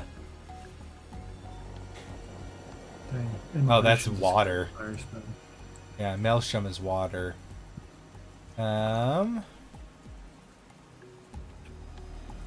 Get shocked by lightning, you can get your memories erased. So modify memory. Yes. Yeah. Just shock Or- their brainstem. Or you're shocking them back to life and they've turned into something else, so they reincarnate. Or raise dead, like you It's come alive. back to me. It's alive. Right. The only one that I'm seeing that kind of really fits is Control Winds. Steel wind strike. What is this? It's Yeah. force damage. Yeah, I'm thinking Control Winds.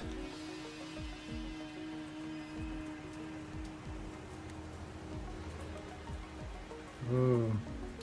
Yeah, Control Dang. Winds. You Have- take control have of the you- air within a 100-foot cube that you can see within range. Choose one of the following effects when you cast a spell. The effect lasts for a spell's duration, unless you use your action on a later turn to switch to a different effect. It can also use your action to temporarily halt the effect or to restart the one you've halted. Gusts. A wind picks up within the cube, continually blowing a horizontal direction you designate.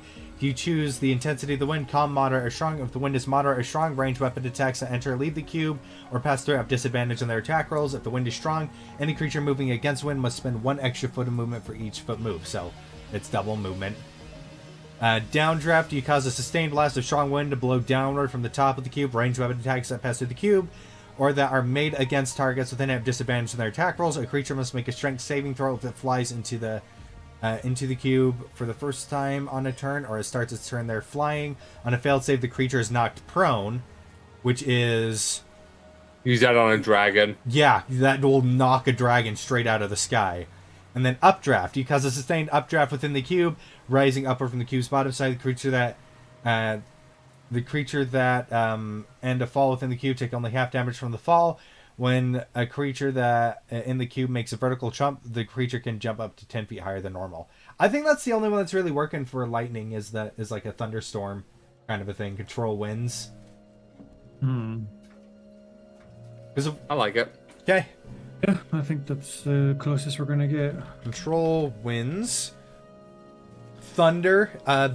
That one that you were looking at, Sean. The wave, destructive wave is probably going to be the best one. Were there any others that caught your eye for it? Not particularly. I wasn't looking for thunder. I just didn't know what that spell was and saw that it was thunder.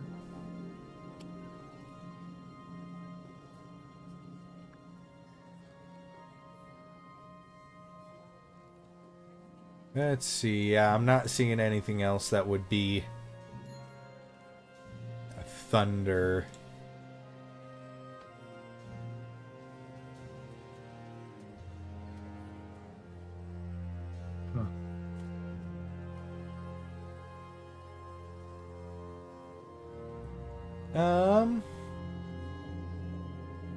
Yeah, I'm only seeing a destructive wave.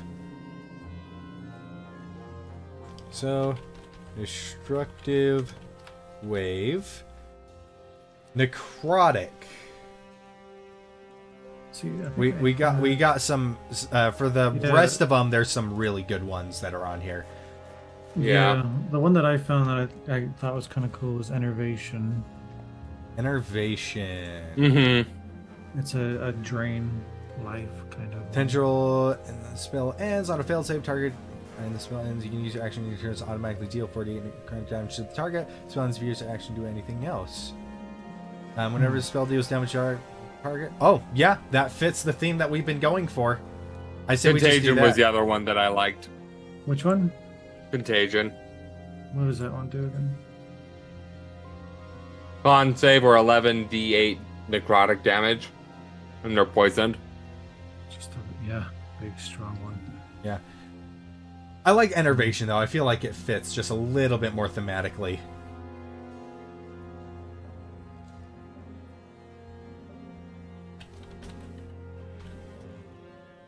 Like, Doesn't it let you redo it on a bonus action, too? It still takes your action. Action. Because that's a lot of damage. And you automatically deal 4d8 damage. Yes. The next is Radiant, and there was a couple. One of them is Dawn. A light of dawn shines down a location you specify within range till the spell ends. A 30-foot radius, 40-foot high cylinder of bright light glimmers there. The light is sunlight. When the cylinder appears, each creature in it must make a Constitution saving throw, taking 4d10 radiant damage on a failed save, half as much damage on a successful one. A creature must also make the saving throw whenever it ends its turn in the cylinder. If you're within 60 feet of the cylinder, you can move it up to 60 feet as a bonus action on your turn. So that one was really good. If it was a vampire. Yep. So there was always that summon one. Celestial. Just have... that's a great one. It's a great spell, but I wouldn't go with it for the same reason we didn't go with the Undead Spirit. The Spirit of Death. Because you want it to be self-focused a little bit more. You want them to be as selfish as possible. Hollow is another one. Just a bunch of buff effects. There's another one on here. Mass Cure Wounds is also a good, is also just a nice, simple, strong one. Yeah. Greater Restoration. Greater Restoration, Raise Dead, Reincarnate.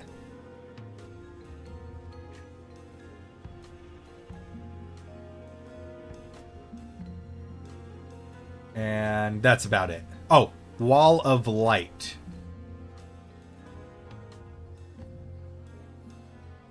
It blinds things. And a creature that ends its turn in the wall's area takes 48 radiant damage.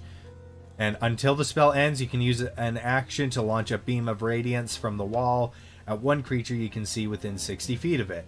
Make a ranged spell attack. On a hit, the target takes 48 radiant damage. Whether you hit or miss, reduce the length of the wall by 10 feet. If the wall's length drops to 0 feet, the spell ends. So that's a really cool one. So yeah. So I'm thinking Wall of Light, Mass Cure Wounds, Greater Restoration, or that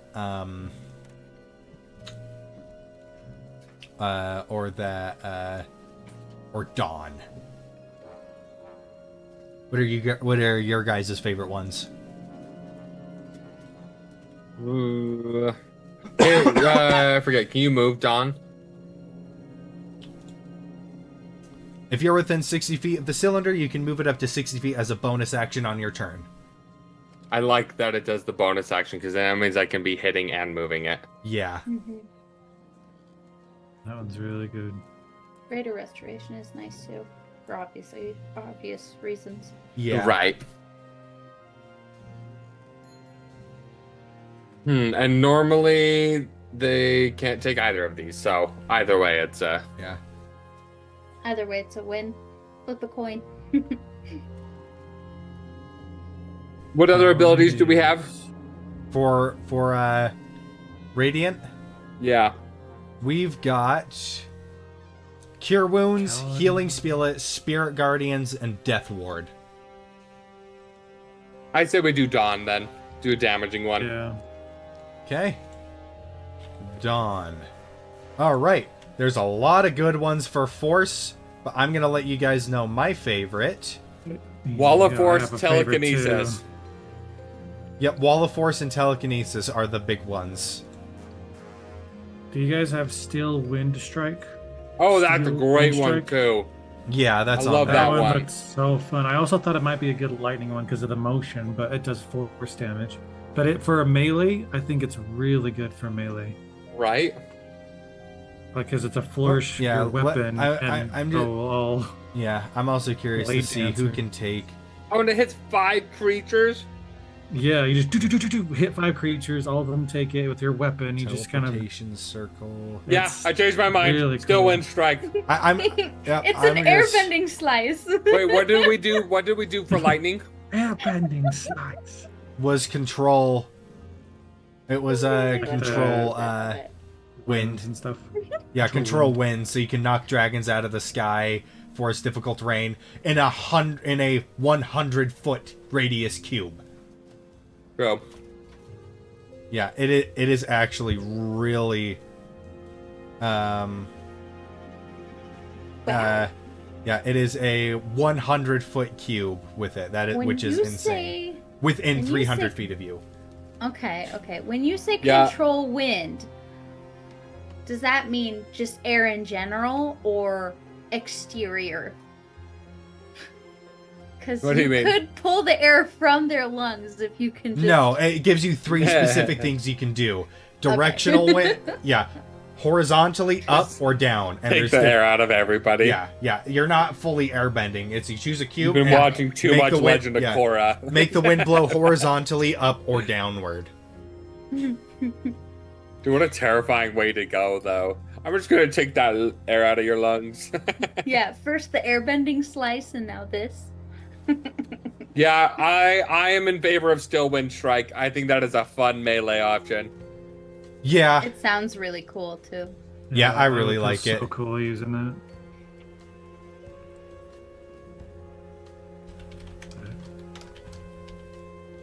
and then of course for acid, my pick for it is Cloud Kill. Yeah, that's definitely a solid option for sure. Ooh. Hearing Okay. Cloud Kill made me think of Acid Rain. Mhm. Lovely. Yes, it's the same thing. Basically, yeah. Okay. Or Insect Plague.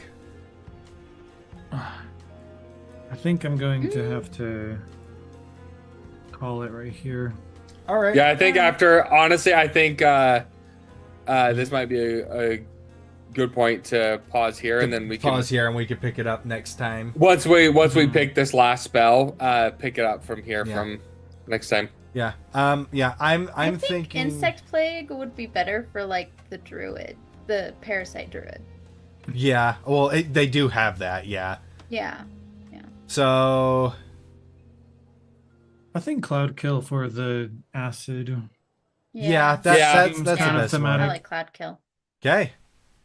Alrighty. So we got a good amount. We got the start of the